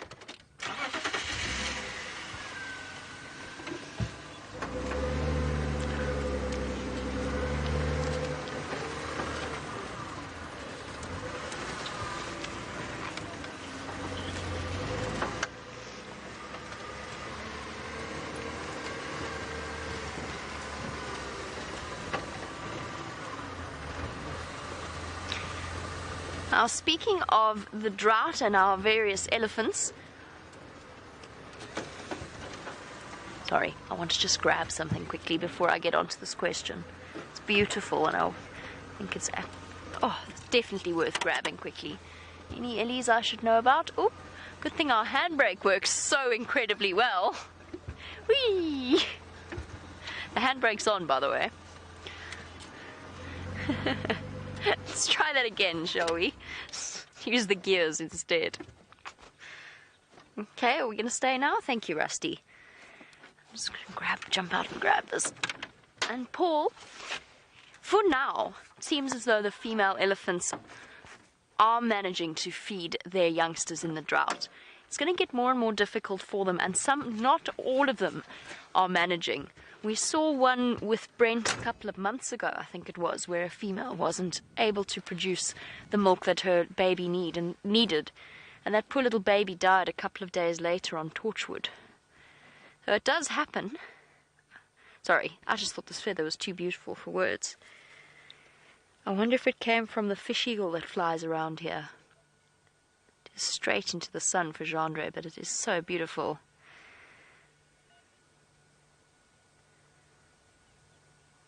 Mottled is the only way of describing that. Beautifully mottled. Much like my skin was after painting Final Control this afternoon. Our new Final Control, that is.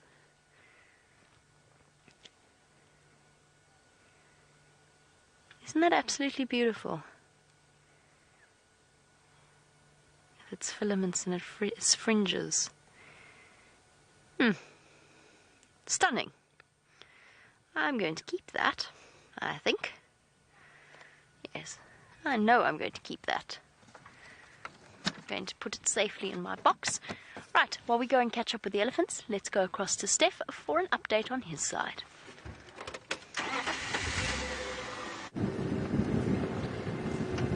Hi, welcome back. We've left the river area with those elephants, and we are now trying to hopscotch around the block to Twin Dams. I want to go and have a look at what's going on around Twin Dams, because I feel that perhaps we've missed the opportunity, and this leopard has walked literally past us while we've been watching the elephants and while we've been deciding on what to do. I don't know why I'm feeling like that. It's just there's just not that much energy around there anymore. Could literally just be me doing that though, so don't take what I say as any sort of backing, scientific backing whatsoever. Oh, it's building up to be quite an afternoon, I must be honest with you. Nice clear skies. The wind we had this morning seems to have cleared off a lot of the dust. Although it is still quite diffused. I think we are going to be having a red sunset tonight rather than a golden one.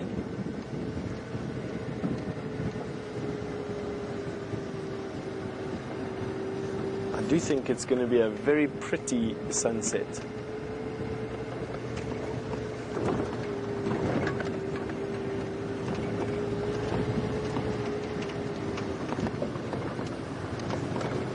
Coming through an area that's also frequented by a lot of different things. Elephant love this area. Jamie's got a juvenile fish eagle to show you. See you in a bit. Oh, I suspect that oh my goodness. And I think if we needed any further proof, he or she is currently providing it. I suspect that this is the previous owner of that feather before it was passed to me. It is a juvenile fish eagle. It hasn't yet acquired its adult plumage, but is in the process of molting. Oh, bye. Now, that was a juvenile fish eagle. Wow, Gendre. Awesome. And now, actually, if we reposition, we can actually get a view of both the juvenile and the adult. Just hold on one moment. We'll go and get them both. So the juveniles of birds of prey can take up to 7 or 8 years to get their adult plumage.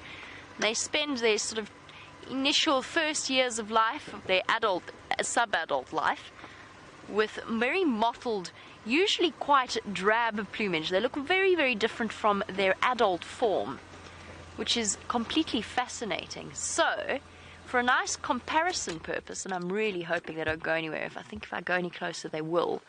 We've got an adult on the left-hand side and a juvenile on the right. Now, here is the juvenile. Still with that flapping. Oh, shame. I always want to go and grab it from him, help him out a little bit. And then we've got the adult fish eagle on the left. Such a treat to see these extraordinarily beautiful birds. One that is so stereotypical of Africa, I think. That was a bushbuck. Did you hear that? That deep whir. Right. Let's see if it does it again. Let's just see if it does it one more time. Because it might have barked. It wasn't actually a bushbuck. I'm sorry, it was an inyala. It was too deep for a bushbuck. Might even have been a kudu, that deep whoo sound. And before we go racing off, it was just one call. Now, sometimes what happens is they get a fright. Either people or perhaps an elephant chases it or chased it, which could well have happened. Oh, look at this. Ah. I was so hoping it was going to land on the same branch, provide us with an incredible image, but come on, Rusty. Oh, come on. You roll when I don't want you to, and you don't when I do. Okay, I have to start up. I'm not racing in the direction of that bark, because I'm not sure that it wasn't just a nyala getting chased by an elephant and giving off a deep booming bark in panic more than anything else. But I will go and investigate once we've finished with our fish eagle. Ah, just can't get them both in the same shot here. Oh dear. Sort of. Almost. Let's give you a really nice glimpse of the difference between the adult on the right and the juvenile on the left now. With that silly flapping loose feather. That must be so irritating. Come on, give your wings a good shake. Might help.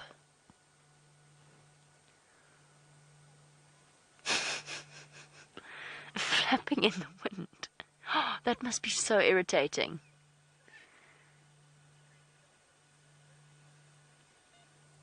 There he goes. Oh, there goes the adult.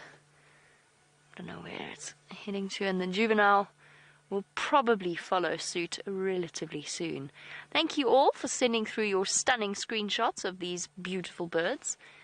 They really are so picturesque, sort of. This guy's maybe not quite so photogenic just yet. I mean, he's still pretty, but that loose flapping feather just isn't doing wonders for his look. It's the equivalent of that awkward teenage stage with braces and pimples that our juvenile fish eagle is currently going through.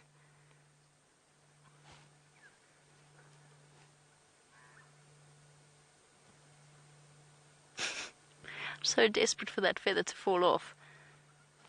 It just looks so out of place.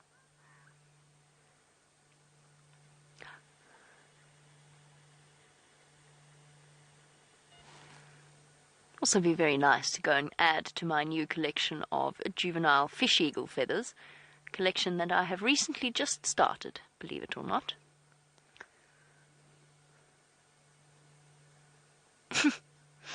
Giving it a sort of sideways look. Come on, please pluck it out with your beak. It really looks, it's like a loose tooth. It really looks like it needs to go now. Of course, those feathers are embedded in their skin. So it's only when they naturally fall out that it doesn't hurt the bird. To pull the bird's feathers out would hurt. But that's obviously irritating. But it's probably just not quite got to that point where it's ready to go.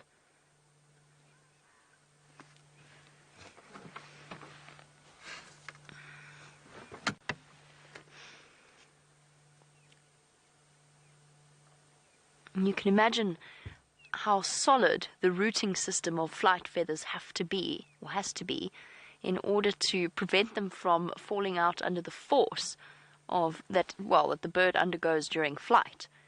Their feathers are so essential to their survival. They have to be deeply rooted underneath the skin. That one's driving me mad. It's upsetting my sense of order. It really, truly is. Shame. Poor bird. All right. Well, I think we'll leave our poor juvenile fish eagle to his adolescent woes and go and search to see perhaps what upset that Nyala, but also I'm still curious to see what was on the mind of those elephants when they went racing off down into this drainage line. Because they went off with a very determined atmosphere, or very determined air to their body language.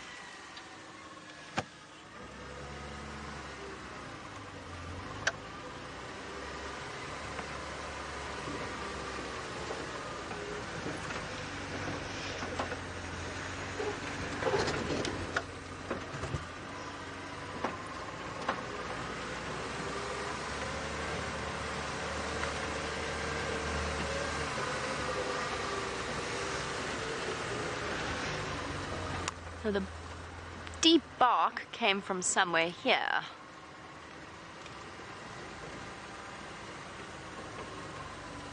And Laura, in Alabama, don't think I didn't think about it. Just sitting, waiting around, Laura suggested that if I wait around, I might have another feather to add to my collection.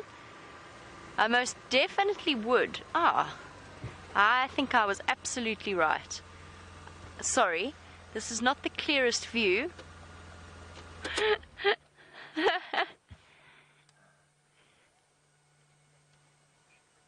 Did you guys find a water pipe by any chance? So, for those of you planning your next safari trip and you would like to be up close and personal with elephants, here is a view from an Arathusa guest room. We are sitting outside looking in towards the lodge. That is one of the guests' bedrooms, presumably. I mean, I assume. I don't actually know the layout that well. But just, imagine going out for your afternoon sundowner, not really paying attention to what's going on around you, opening up your balcony door, only to find yourself eye level with a couple of giant creatures. And that is exactly what the clever females of that herd had in mind. They've come through to dig up a pipe and have a drink. And I'm sure that's what the bushbuck bark was, the Nyala bark was about as well.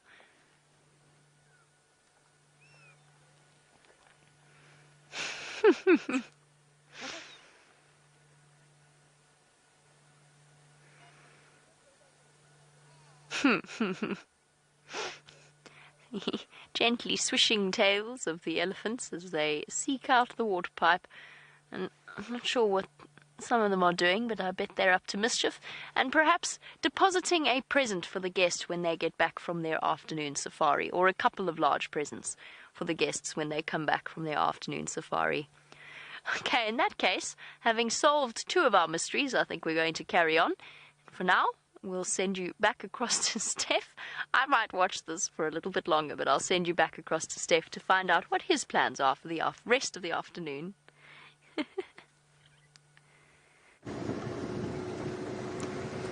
Welcome back, all the way from Arathusa, right to where we are. We're pretty much right on the other side of where you are of our traverse, right probably, 10 miles or more away from Jamie, and you just sort of in a flash came to us. Amazing, eh? Now, we are about to approach Twin Dams from the southern side, and I'm hoping that somewhere in the middle we bump into whatever's been disturbing these animals for the afternoon. Now, I know it's pretty thin, me thinking we're going to find a leopard just because I've heard one bushbuck call and a monkey call 6 or 7 hours ago. But it's all we've really got to go on at the moment. I'm using that hunch to build an entire case from. Literally 2 clues, and I've told you it's a leopard already, where we're going to find it and how we're going to look at it. And so it is a little bit of guesswork from my side, but nevertheless, I stay optimistic. Oh,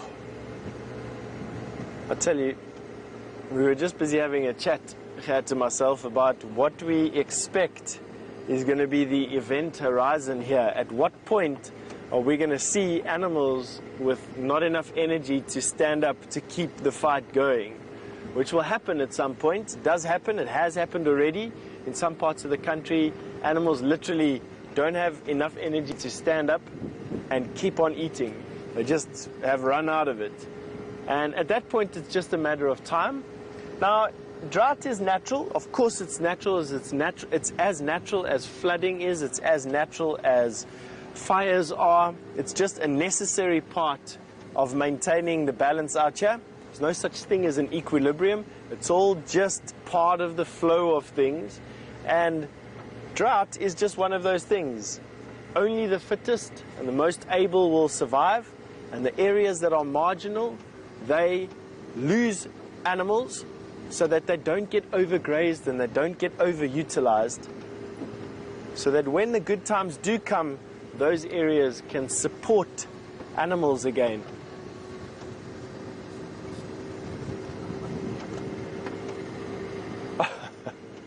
I've just heard that those Ellies are in Arethusa's garden, and that's a sight that you can't miss. So back you go to Jamie and her elephant.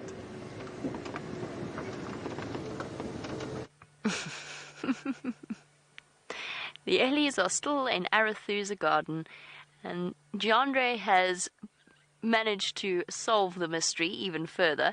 It's a splash pool. It is a guest's splash pool that they are currently drinking from, and it just goes to show how clever these elephants really are. And they've managed to find their way. They've learned that, and I promise you, I bet you they would only try this on game drive time, or during game drive time, when they know that the guests are not going to be in the room, and that a lot of the staff will be busy setting up for dinner, and so on. They probably even time it, although that might be a bit of a stretch, but they may well time it to avoid the staff members who are busy doing the turn down of the beds. Look, she's drinking from a splash pool. I know it's really difficult to see. I don't think there's a better position that I can get for you. But that is seriously enterprising. And one certainly cannot begrudge them their opportunity to have a long drink at a little splash pool.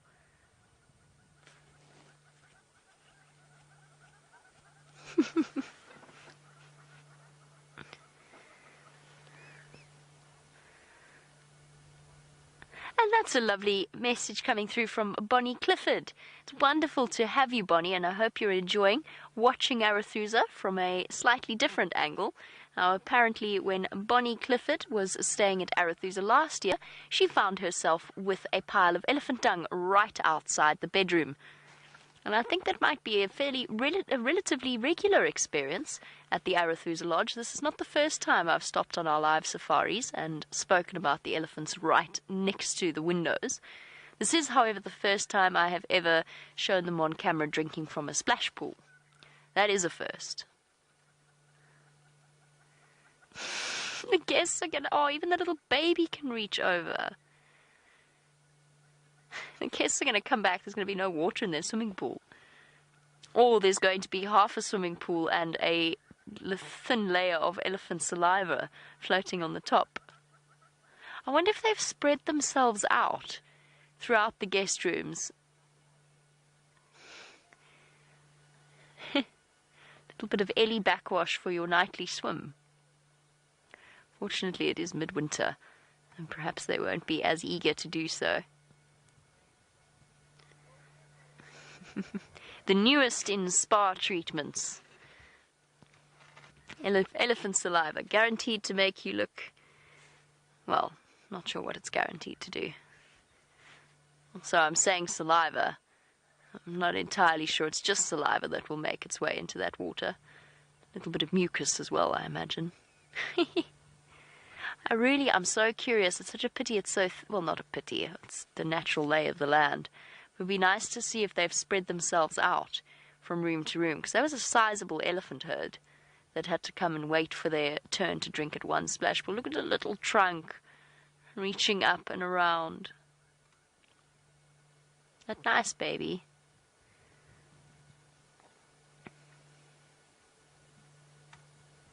Okay. I think it's probably time to leave our elephants to their splash pool experience. and perhaps just leave it to the imagination what the guests might discover upon their return after their evening safari.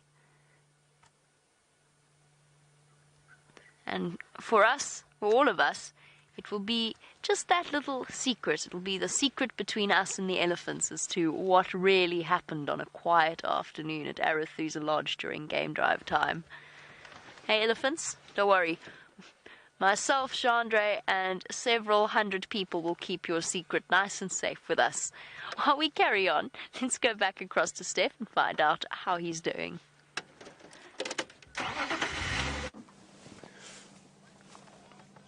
I'm doing fine, thank you, Jamie. I hope all of you are doing okay as well. We are finally at Twin Dams, and I'm just taking a moment to listen to the bush around us. So I'm taking a moment to switch off the car, listening to the bush, hearing if I can hear any other disturbance around here. Nothing much. We've been sitting still probably for 3 or 4 minutes.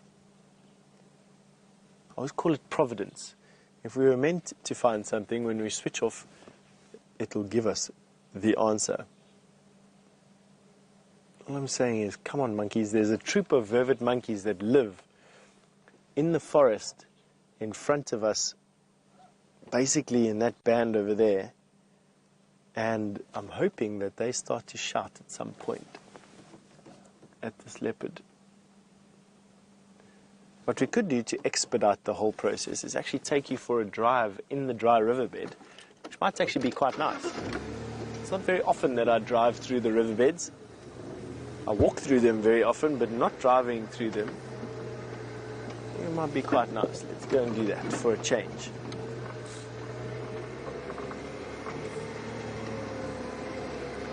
Don't you just love this ancient jackalberry? This is an enormous tree. One of the tallest trees out here. I'm going to go backwards a little bit so you can get the full majesty of this particular tree, hopefully without my bald head ruining your shot.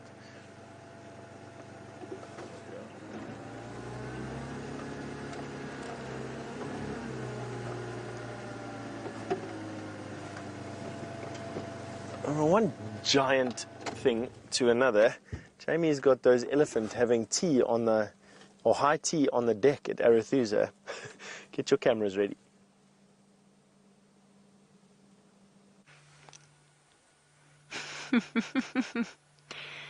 The elephants have indeed turned up right on time for high tea at Arethusa Lodge and presented us with this absolutely stunning view. I know that Chandra has been recording some of this. I think we definitely will at some point show it to the Arethusa guys, just so they can have a look at what goes on behind the scenes. I think this might be the spa, to be completely honest. I think this might either be a spa pool or a water feature. Either way, right now it is an elephant's drinking spot. Where there's a will, there is a way. As you can see from that little trunk that's desperately trying to reach over the top, behind the elephant that we're... Oh, there we go! Yay!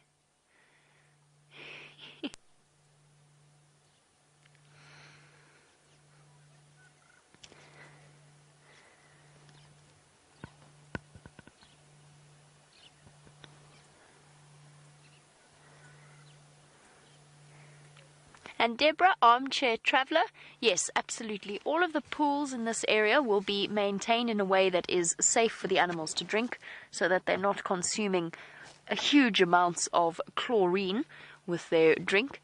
And of course, it's not just the elephants that will come through and drink from here. You'll probably find that the leopards often go and have a drink late at night. Maybe even lions, baboons, monkeys, possibly even antelope might be brave enough to sneak in and have a drink there from time to time. So the pools won't be maintained in a way. There'll probably even be a natural filtration system. I'm not sure. I'm not 100% sure what method it is that they employ here. I know that where I used to work, they set up a wonderful system where it is a sort of an overflow pool that goes into a natural filtration system built out of reeds and grasses and so on, that then filters the water and it gets pumped back into the main body of the pool. And that was because the lions have a tendency to go, well, all the animals have a tendency to go and have a drink from there. Oh, we've got somebody new arriving for their drink. That little trunk stretching in there is utterly adorable.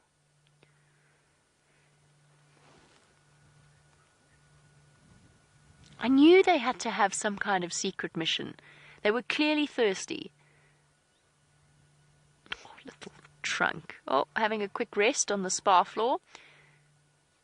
That's going to bear an interesting imprint.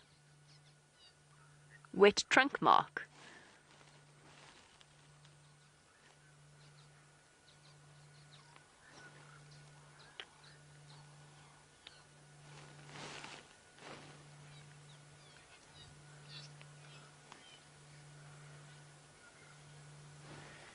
This is really stunning.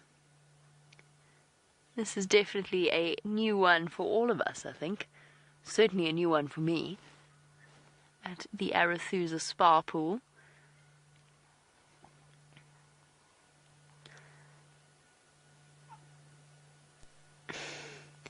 And Fox Hatter said, an elephant jacuzzi sounds excellent. Where can you book?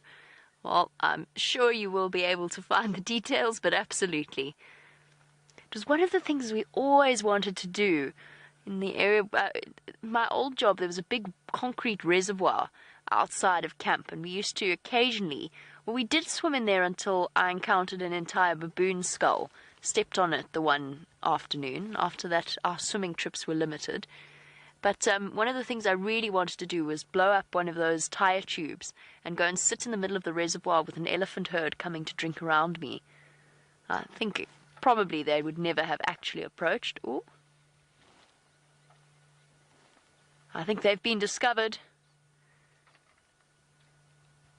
The secret is out.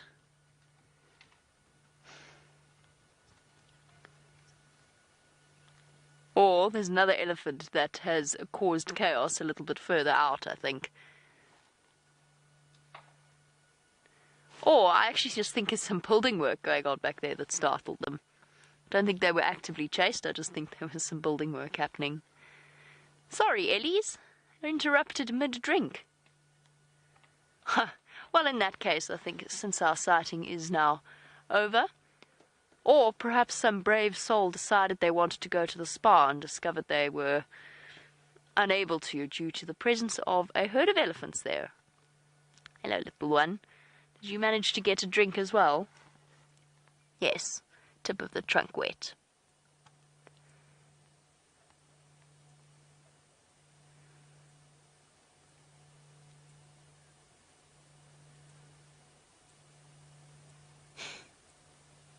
Lots of watering eyes for our Ellies at the moment. Dust in the air.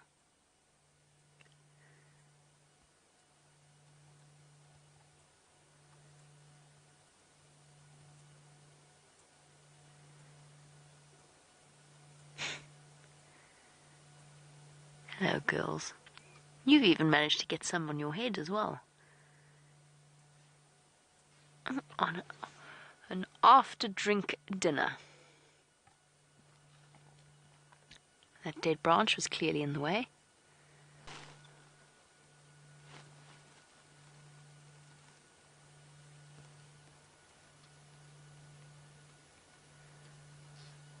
All right, Ellies.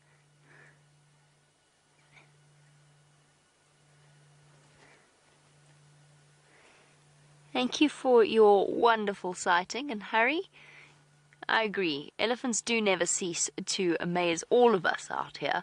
They are incredibly intelligent animals. That was pure problem solving right there. The dam is muddy, the dam is gross, the dam has hardly any water in it, just mud. Okay, well, we'll go to the pool. We'll go to the plunge pool or the splash pool or whatever it is that's on the deck of the Arethusa Lodge and go and enjoy a quick drink there. They're very, very clever animals. And it was clearly the females that were leading the way to go and drink from there, and that was clearly the destination that they had in mind. They didn't even really stop to let the young calves even try and drink from the Arethusa Dam. It was only the young males that made brave but half-hearted attempts at drinking from that mud wallow. And in they go into the Tambuti thicket, pretty much disappearing from view for now.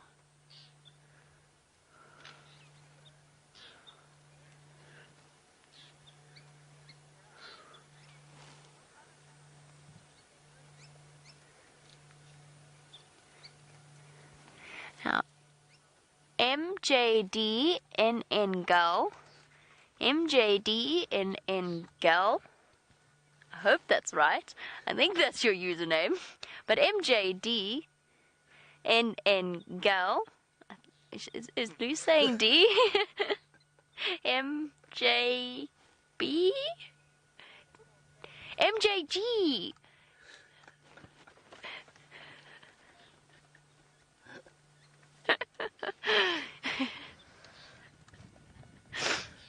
MJG. Okay, hold on. I got this. MJGNN Gal. MJGNN Gal. I've forgotten what your question was completely. Oh, I remember. Will animals feel safer when they come to drink if elephants are around? Not at the moment, because elephants are actually quite possessive over the water that they are finding. Oh, you want the sunset? Oh, perfect. Okay. So while we answer MJGNN Gal's question, the elephants at the moment are chasing most of the animals away from the waterhole. And they wouldn't necessarily act to protect another animal if it were to be attacked by a predator. That being said, there are lots and lots of recorded cases of elephants chasing away other predators, and when there's plenty of water, then yes, the other animals will happily share the water hole with the elephants and feel relatively content in doing so. Just safety in numbers. Any situation where there is the advantage of numbers, animals will feel a greater sense of comfort when they go and drink. And MJGNN Girl, my apologies for my butchering of your name. It was totally unintentional, and I hope that no offense was caused. Beautiful sunset. I think I'm going to leave the elephants for now. And while we do, and go off in search of other things, and while I attempt to compose myself, because I'm going to get the giggles very soon, I'm going to send you back across to Steph, find out how he's doing.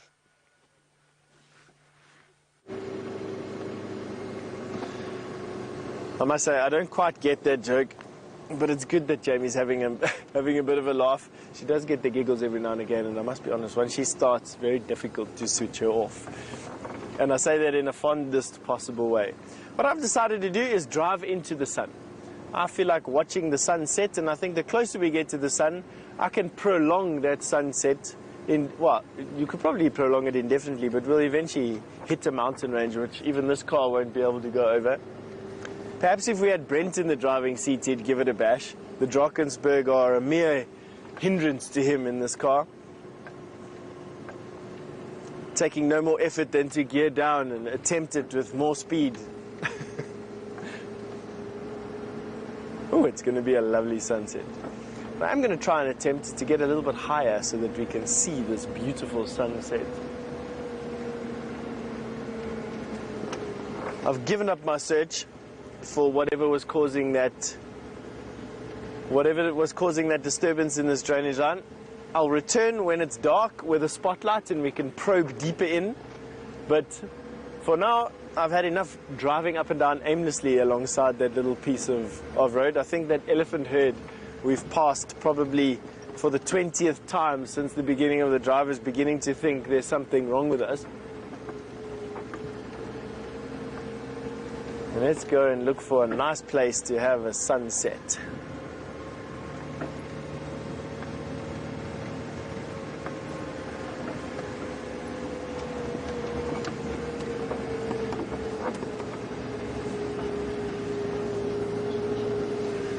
Kaylee has just asked, how do I know where I'm going when I'm driving around the park because there's no road signs? Kaylee, there's every one of these roads have a name, and every one of the roads has some or other type of landmark on it that is recognizable by all of us out here, similar to how you recognize a particular shop or a tree or a garden. That tree, for instance, is a weeping boer bean, a scotia, on a termite mound, and that's a really big scotia on a termite mound. And that is what we call the scotia on Weaver's Nest Road.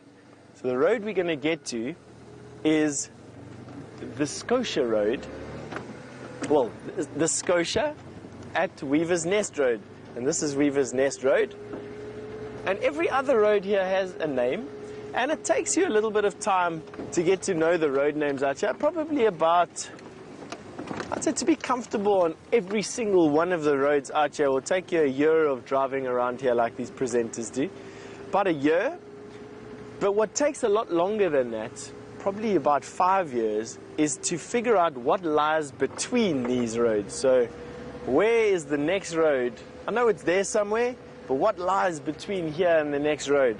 How many drainage lines is between here and there? What animal paths are in the middle? And it's that takes you such a long time. You literally got to crisscross and zigzag through this area on foot and in a vehicle for years and years to get that right. The road name's not too difficult. What lies between the roads, a little bit more so. Oh, we're driving straight into this beautiful sunset. It is lovely. See if we can actually get closer to quarantine.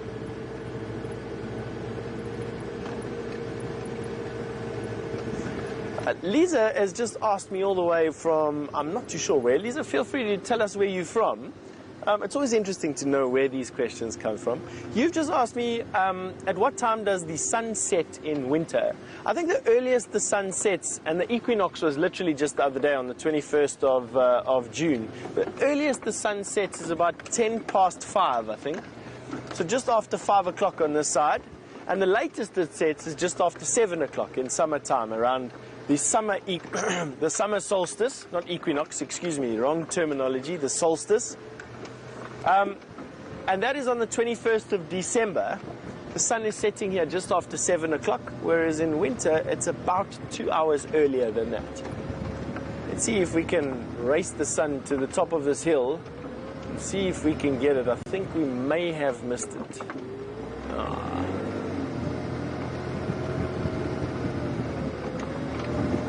Let's see, I think we've missed the sunset. Right, I'm just going to pick up the speed a little bit. No, we haven't missed it. And I might be able to get you a view of the sunset and some zebra, which is exactly what we're going to try and do. I think we're going to miss. Get your screenshots ready. The sun is literally going to set while we're looking at this picture. Let's see if I can get you. No, Gert, where's going to be the best one? Forward. There we go. Let's watch the sunset together with some zebra. See if we can get you a nice picture for your screensavers.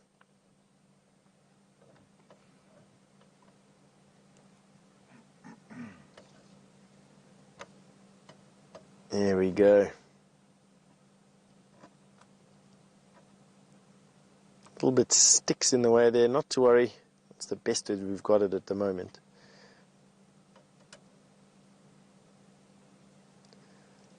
There we go, lovely. You can count. I don't think that you'll reach 10 before the sun is gone. That's how quickly it sets here. You can start now if you like. And see that ball of blazing yellow gold. I thought it was going to be redder. The wind definitely had a remarkable effect at cleaning away the dust here.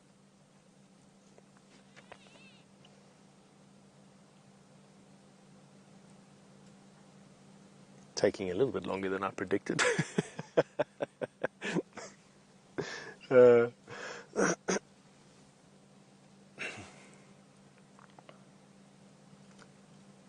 just so peaceful out here.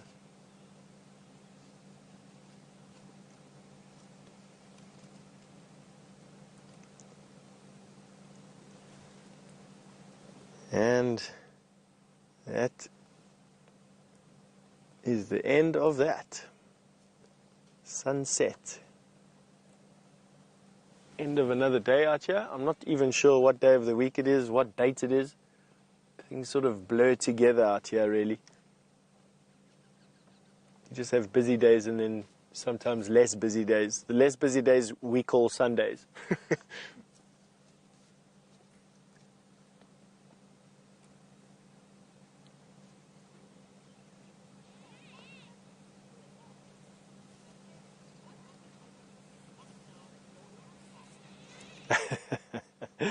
Mia, my cat, has just made a remark about what happens to our landmarks when they get knocked over by an elephant. That's a good question there, Mia. Then another tree, the second one on the road, becomes the landmark.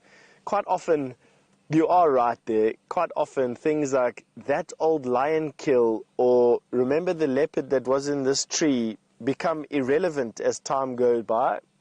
And pans also dry up and get filled up and trees get knocked down. You're 100% right there. But generally you know where you are, and if you don't really know where you are, you can always guess. But yeah, you are right.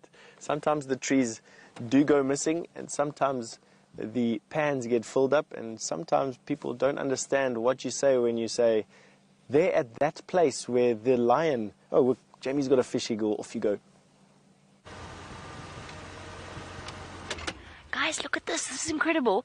As we were driving away, and I don't want to get too close, so I'm just going to sit really still, the fish eagle came in and grabbed a catfish. Jeandre actually spotted it because it happened behind us. And because it's such an enormous catfish, it actually couldn't fly in towards the tree. So it stopped there. Ah, this is awesome. I was very scared it was going to fly away, which is why we brought you across so quickly. But it seems for now it's settled. You can see it standing on the catfish itself. And it plucked it from that mud. I don't know if it was a live one. Ah, look at that. That's incredible. You can even see the sort of the feelers on the end of the catfish's mouth. And now, what is this fish eagle going to do? Is it going to feed here on the ground where it feels a bit vulnerable? Or is it going to try and take its enormous meal up into the tree? It seems to be debating that question itself, actually.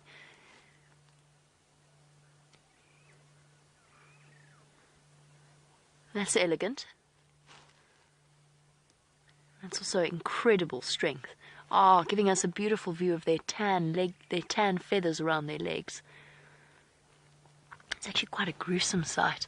I'm scared if I get any closer, and I know it is getting dark, so it starts to get a bit difficult, but if I get any closer, I think it's going to try and fly away, and I don't want to cause it to lose its meal.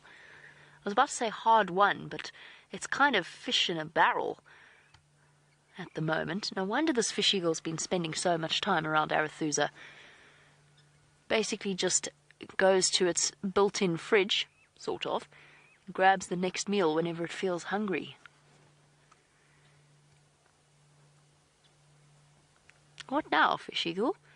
Now that you've sauntered right into the middle of the road, with great elegance.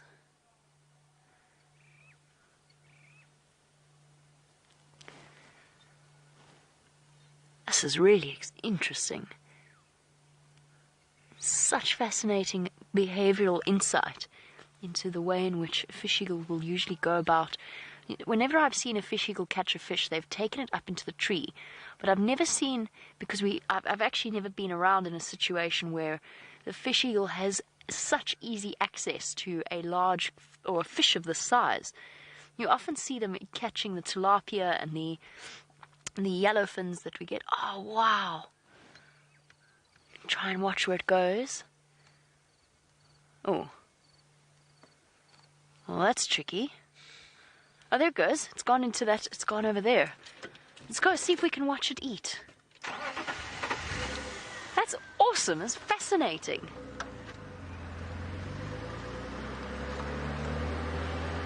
Here comes another one.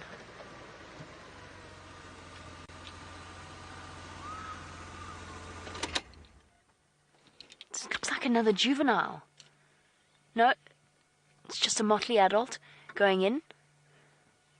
That is a juvenile. It's definitely a juvenile. Okay, we're going to reposition, but while we do, I'm going to send you back across to Steph, who has got one of our all-time favorite elephant characters. Have a look at this little guy on top of quarantine. He's just made a 100-meter dash away from his mom. He's now with an auntie. Not quite sure what to do. Mom needs to come and fetch him. He's a little bit uncertain. Here he goes. Run, run, run, run. Whoa, whoa, whoa, wrong. You're running away from Mom. Where are you going?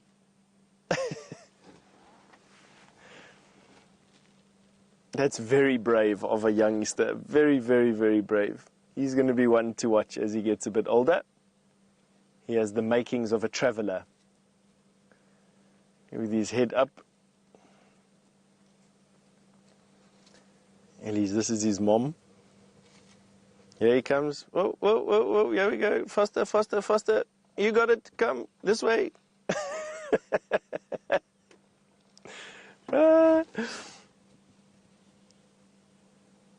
Yes, they're cute.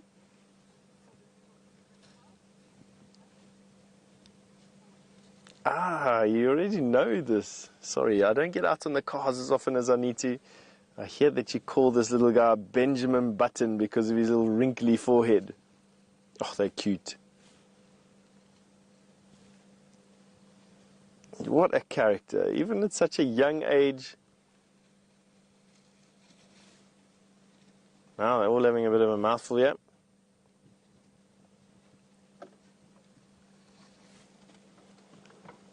Destroying this variable bush willow. These bush willows do take a hammering, I must be honest with you. Most of them are coppiced around here, which proves that for generation upon generation, they've had these elephant chewing and gnawing at their branches.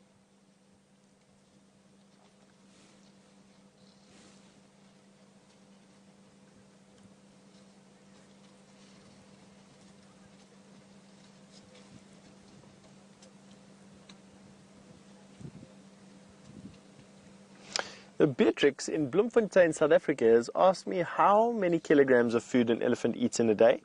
Beatrix, a female elephant like you're looking at right now will eat probably in the region of about 150 kilograms of food every day.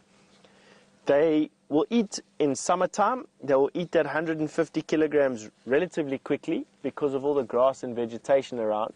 But in wintertime, it sometimes takes them the whole day. They will eat, by volume, they'll eat about 150 kilograms, but they'll stay hungry, and so they eat a little bit more in winter than they eat in summertime, just because the nutrition value isn't as high. But roughly about 150 kilograms for a female. A male will eat around about 250 kilograms, and a big male elephant is roughly double the size of these females. Can you believe it? Hello, little Benjamin. Yes, I'm speaking about you. Yes? Why don't you come and run over here so we can laugh at you a bit closer at us? The Hussein Bolt of the elephant practicing for his sprinting. Yeah, he's wanting to come and have a... He's now wanting to come and give some nonsense to one of his cousins or aunties.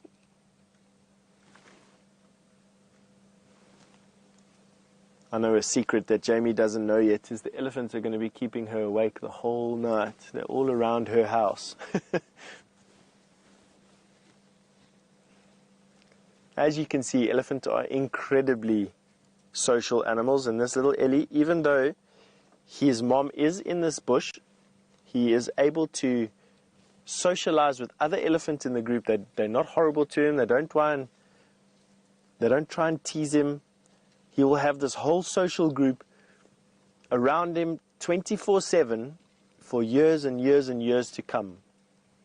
It builds an incredibly deep bond. Before it flies away, Jamie's still with that fish eagle, so go back there and have a look at that. We'll stick with these Ellies as long as we can.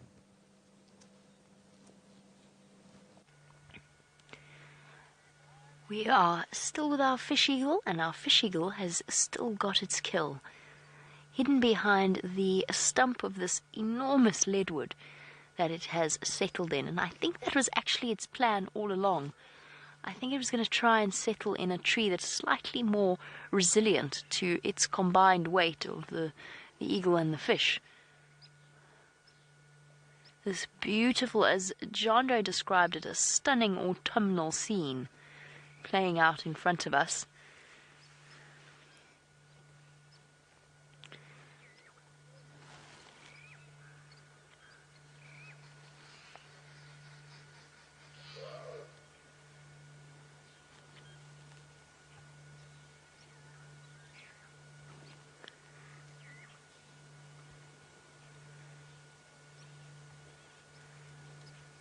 absolutely gorgeous. Still hasn't fed yet. Only just checking out the surroundings. I'm surprised it hasn't gone about feeding straight away. The juvenile, by the way, that flew in has disappeared off completely.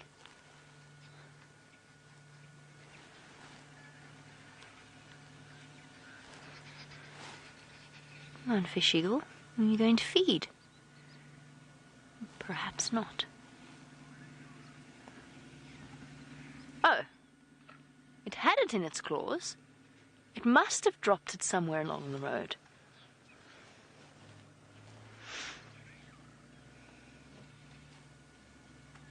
Wow, I did not realize that at all. I thought it had carried it all the way. When we last saw it fly, it had it in its claws, but apparently has dropped the catfish after all of that.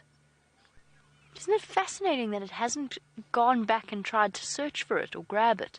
They clearly don't feel comfortable feeding on the ground, which makes complete sense because then they run the risk. They're heavy birds and they're not agile from sort of around takeoff. You know, they like to take the high perches where they can soar down towards the river and catch the fish and rely upon the momentum.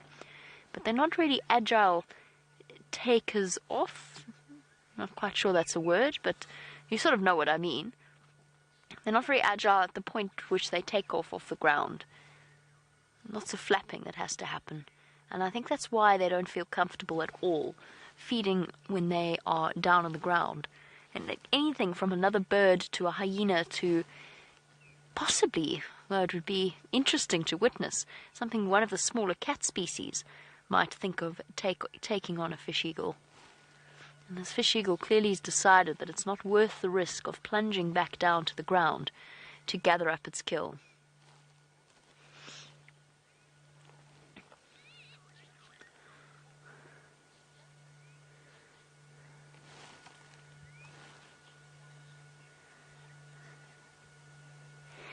And hello to Johnny, who is one of our newest viewers. Johnny is 8 years old from New Jersey. It's wonderful to have you on board with us on our safari. Now, Johnny wants to know a very good question, which is our fish eagle related to the bald eagle that he obviously has either seen or heard a lot about in America? Well, Johnny, yes, they are quite closely related. They're very, very similar in the way that they go about catching things. Of course, the fish eagle is more about the weight of the bird catching a fish, whereas your bald eagles are much, much bigger.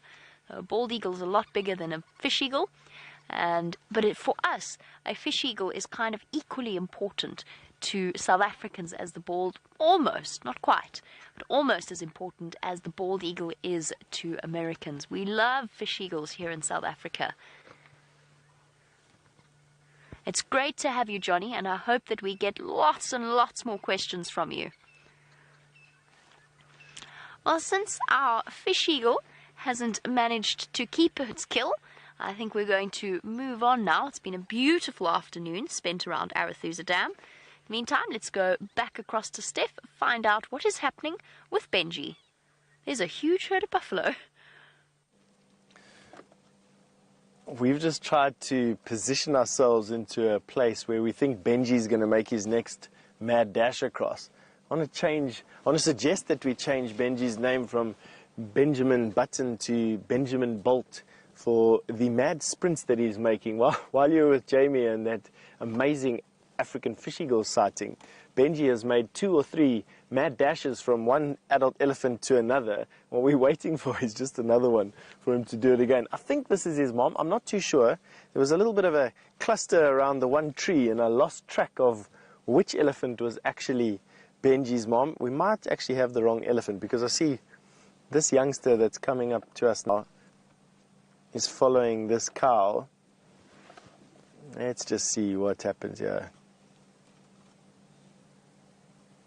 Nevertheless, today's been such an amazing elephant day. It's crazy. This morning, I couldn't find an elephant for love or money.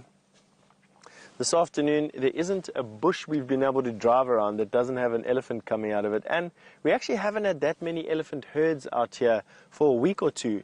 I know we went through a stage where there was just, this place was just inundated with elephant. And it seems like whatever cycle those elephant have been on, they're back onto it again. What Ellie's all over the place. Couple now on all sides, in front and behind us. I had a bit of a distance. I'm waiting to see what young Benji does next. Source of much laughter here on this car.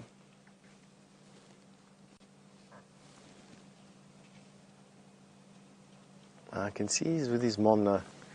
She's just moved off a little bit.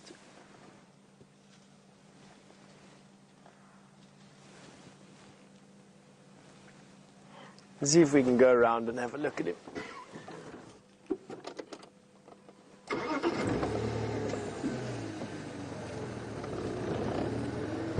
Definitely wouldn't have won that. Which cup is the P under, guessing at which one was Benji's mom out of this one. No, don't you push that tree down.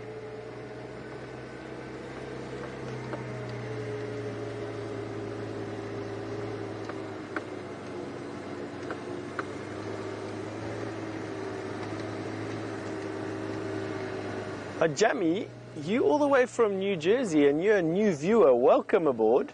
You've asked me a nice question. When do elephants first get their tusks? Now, elephants first get their little tusks coming out of their mouth at around about 1 year old. Those tusks then fall out, just like your teeth did when you were young. And then their adult tusks come in and take another couple of months to break free of their lips. And then they have tusks for the rest of their lives. Those tusks will stay theirs for the rest of their lives. So this young Benji, this little elephant that you're busy having a look at on the left-hand side of your screen right now, he doesn't have any tusks that come through his mouth just yet. And that, and just his little size, the fact that he's swinging his trunk around, doesn't quite know what to do with it, makes me believe he's a very young little elephant. He's probably no more than 3 months old. And that's his cousin in front of him.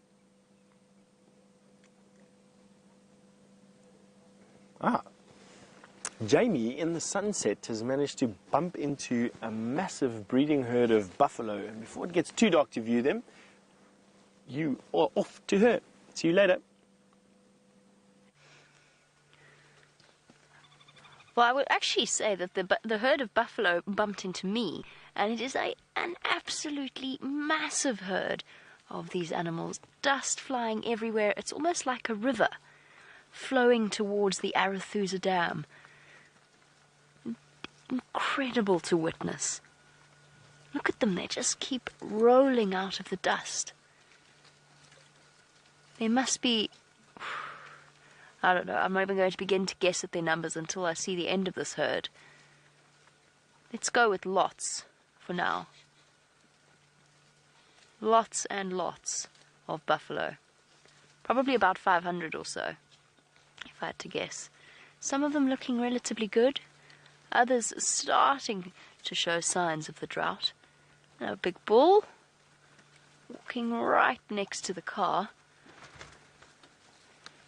And still, they just keep appearing out of the dust.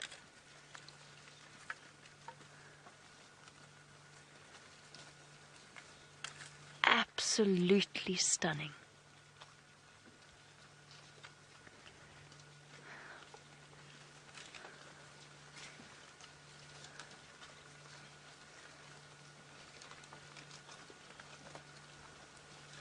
It's just the sound of hundreds and hundreds of feet, the odd brush and cracking twig, as the herd moves as a unit.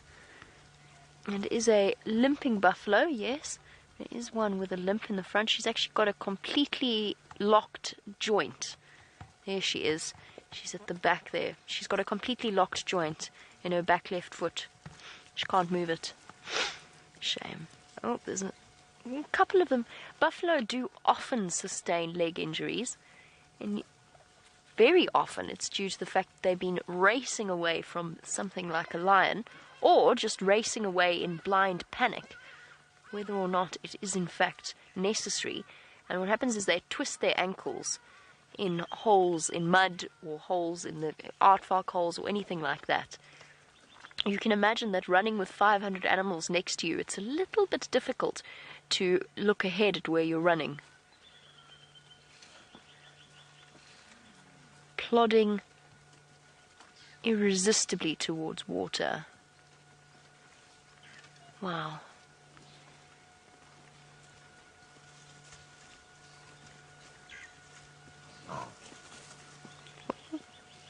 One massive bull moving along with the rest of the herd. I'm sorry, I'm transfixed. This is such an incredible scene. And every time I think that the buffalo are thinning out, which they are doing a little bit, but every time I look, there's more of them stepping out from behind the trees.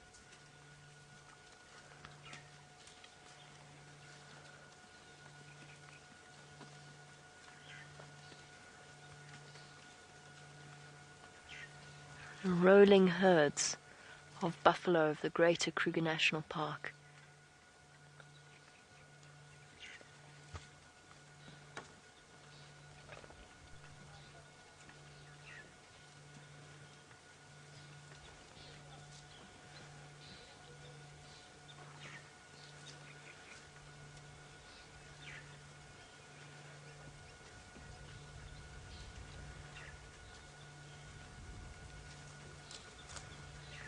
Sometimes it's just nice to enjoy moments like this in peace.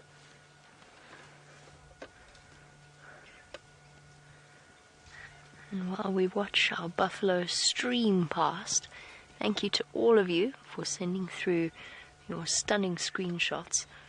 And well done to Jadre for capturing this incredible moment. As it starts to get darker and darker,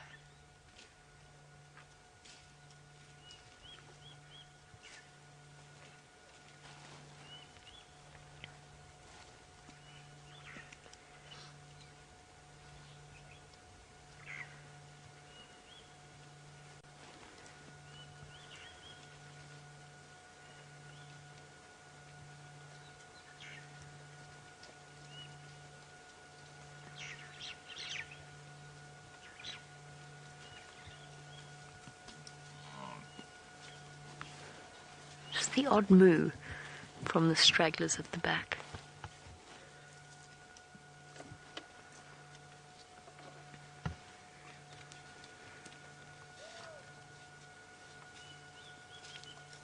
Oh, how many buffalo do we guess? 600? 700? Maybe even more. Let's go with lots. Lots of buffalo.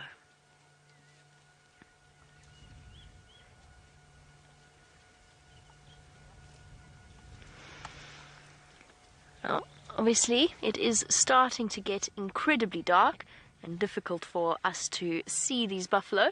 We're going to start wending our merry way home, and while we do, let's go back to Steph. And speaking of merry things, back to Steph and Benji.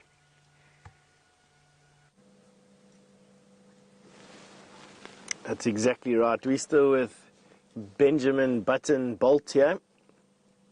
He hasn't made any mad dashes. I think he exhausted himself on those first couple. But he's now interested in the base of this tree. Something there caught his interest. It's an ant nest or something, and he's now exploring it with the tip of his trunk. I don't quite know what it is. Kicking around. He's a very inquisitive little elephant, this, I must be honest with you. He's going to get his trunk nipped by something living in a hole one day. Yeah, he's now tasting the sand. It's his cousin he's still busy hanging around with. And he's been with this little Ellie now for a good 5 or 10 minutes.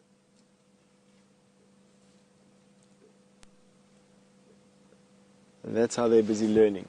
Now they're busy playing with a stick. And that's really how they learn. Elephants are incredibly inquisitive, and it's because of this inquisitiveness that they learn how to do all the things that they do, how to feed in different manners, how to dig for water, how to dig open clay banks for kaolin and other mineral salts, how they learn how to feed with their tusks, overcome disabilities.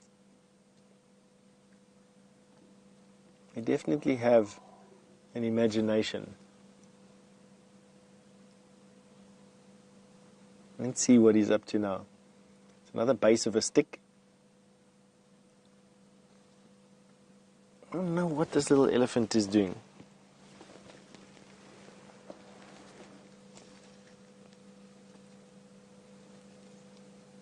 Now he's coming back onto his racetrack. Let's see what he decides to do. Hello, boy.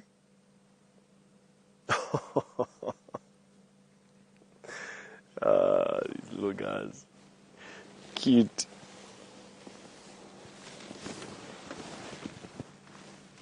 I'm going behind his termite partner. I mustn't do that.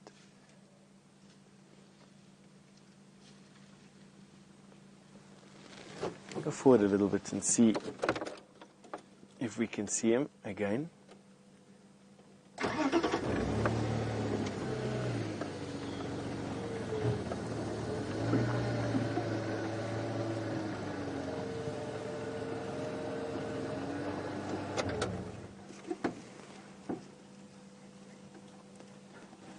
Sigrid, all the way from Switzerland, has remarked that the elephant that she saw has 2 holes at the end of the trunk.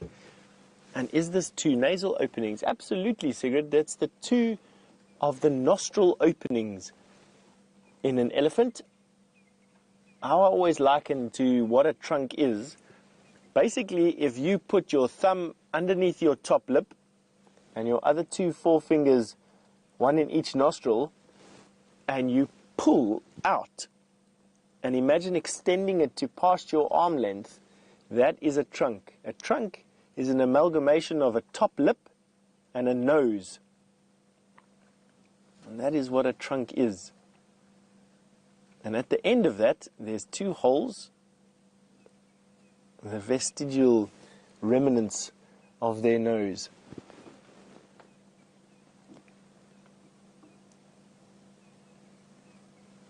There's something nice on this tree. I don't know what it is. This little Ellie visits everybody in this herd. Everyone that's come close to him, he's gone to go and say hello to.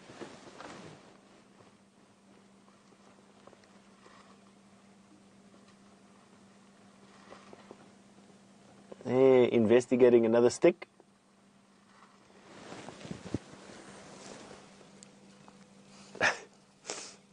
We're probably no more than 20 yards from this particular little elephant. He's paying us absolutely no mind whatsoever. Neither is his mom, which is a good thing. We don't want to make mom angry. Here comes another aunt. Auntie or a cousin.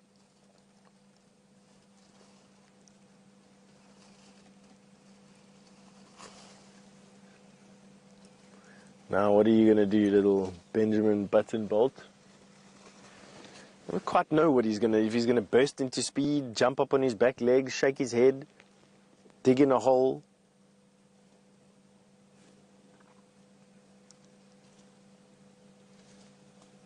And just some tactile contact there. That's part of how they stay in touch with one another. It's amazing. It's starting to get almost dark enough that I can't distinguish these elephants from the bush with my naked eye. The lucky thing is that these cameras are allowing you to enjoy this particular sighting without much light going on. Let's see if I put on a little bit of light. It doesn't make too much of a difference. It does to his mom a bit.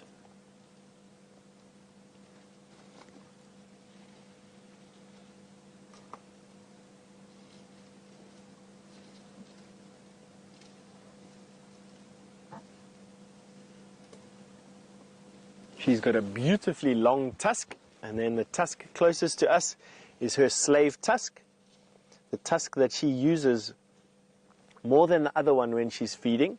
She will be therefore left tusked. in her dimorphism. And you can see that she's made a fantastic chisel shape at the end of that tusk, prying open bark and wedging branches, and digging open things, breaking trees.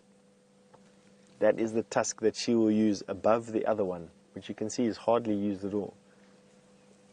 Using that very, very sensitive tip of the trunk to pick out morsels, stuffing it into their mouths.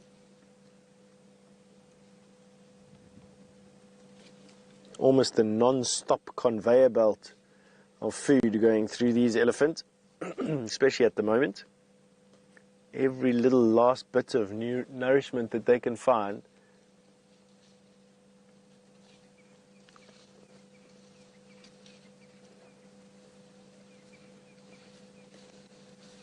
Nice.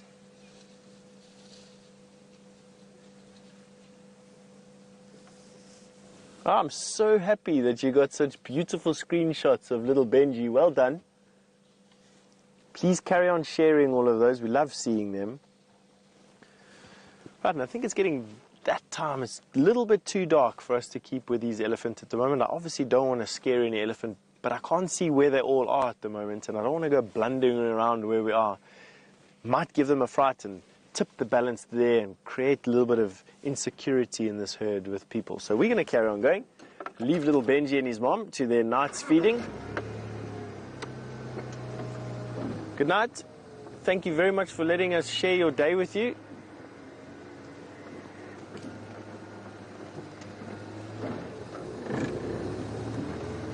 There we go. I just had to greet them. I think elephants deserve it of being greeted. Oh, look at that sky that's up there. Orange sky with this giant marula tree that is silhouetted in there. Isn't that fantastic? James would be proud of you, Gert. He'd approve of the sunset shot of yours.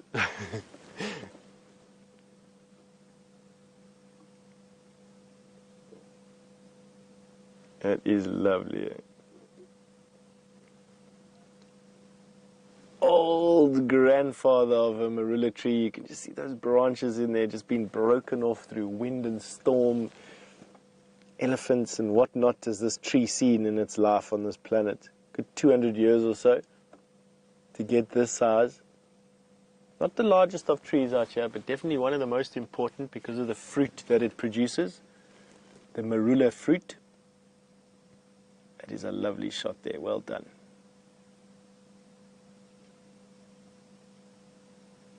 Nice. Let's carry on to the next amazing thing. All right, Jamie's got that breeding herd of buffalo that have arrived at Arathusa Dam. Off you go for that exciting thing.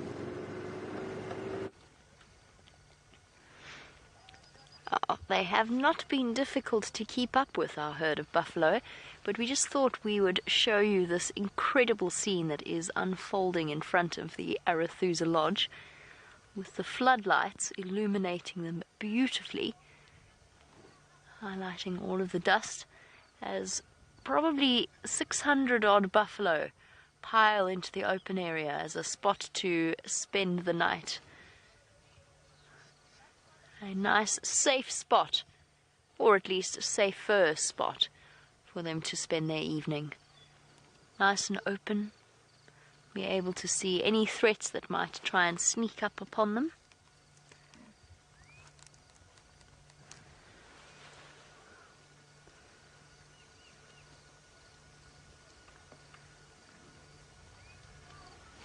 And still more on their way, by the sounds of it.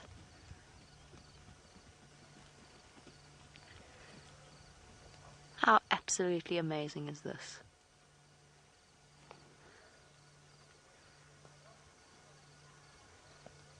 Just buffalo and dust.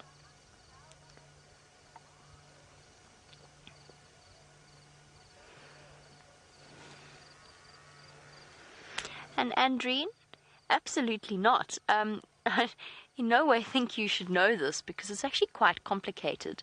So Andreen asked if there was a dominant female or a male in a buffalo herd of this size. And Andreen, no, there isn't. But it's a really good question that you've asked, and it's something that we don't touch upon often enough.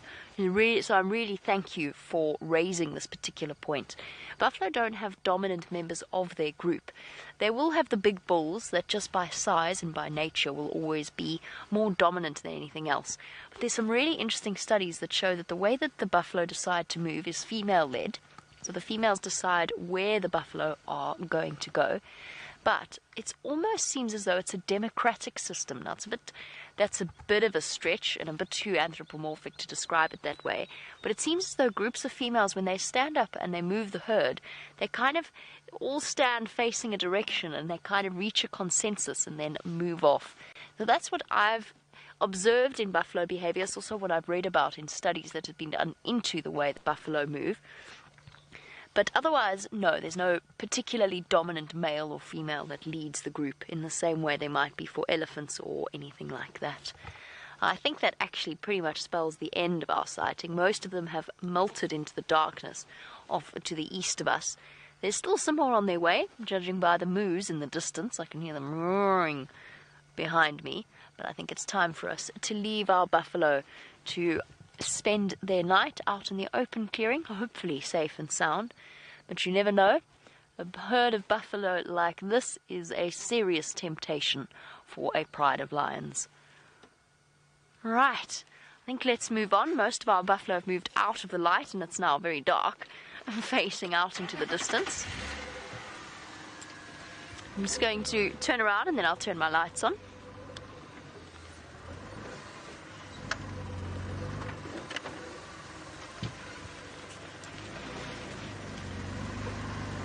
And a very interesting question coming through from Tasha as well. Hello Tasha, welcome as always to our sunset safari. Now Tasha's asked, is there a reason why they move about in such big groups like this other than searching for water? And it raises an interesting point because that's what buffalo do. They're herd animals.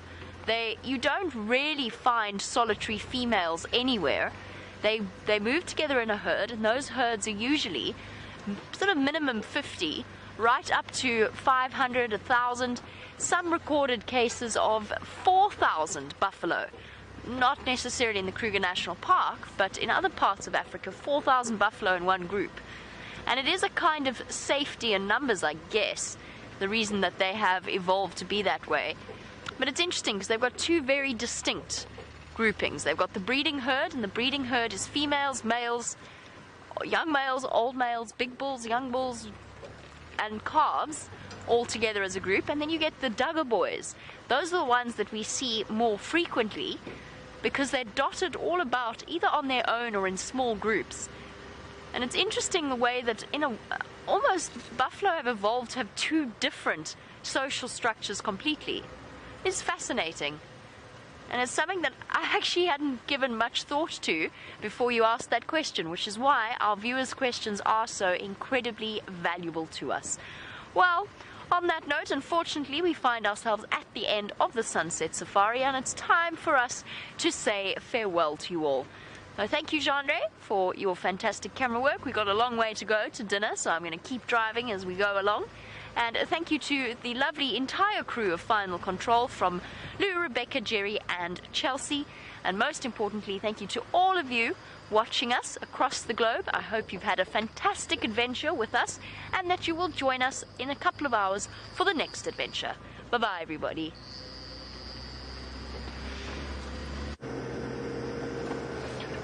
Welcome back for the last little bit of the Sunset Safari, and how sad has it come? It happened so quick. I mean, I must be honest with you. It felt like this morning's safari for me lasted about 6 hours because we were looking for those lions non-stop. But so far, this afternoon has just been one elephant herd after another. It's just been fantastic.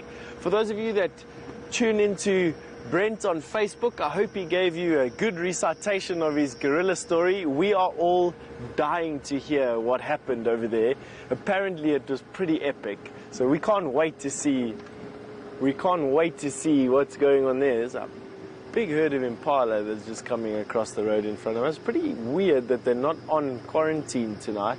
Wonder why they've decided to move all the way here. Nevertheless, I think this is going to be a good place for us to have our closing. Oh, they're still eating, that's why. That's pretty weird, that the fact that they're supposed to be on the open area now,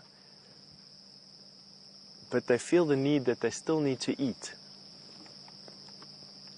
So back to just today. Today's just been, this morning was quite, it felt like a transition. The lions left the property, leopard we couldn't find, no elephant. This afternoon, elephants have moved back in. I'm told by the radio that the sighting that we had, or that the sighting that they've had in Buffelshoek, the kill, is empty, and the lions all seem to have moved off. So who knows where they're going to be tomorrow. Let's see what tomorrow brings in terms of leopard as well. We haven't seen Karula or her cubs. We haven't seen Shadow her cubs at all. We haven't seen Sindile in a couple of days. I'm itching to find out exactly where they are. But anyway, from myself and Gert, from the ladies in FC, from all of us here at Wild Earth, thank you so much for your support. Thank you so much for your questions and your comments, and for really just being with us during these days. I just have to say thank you on my part once again. Have a good night, and see you tomorrow.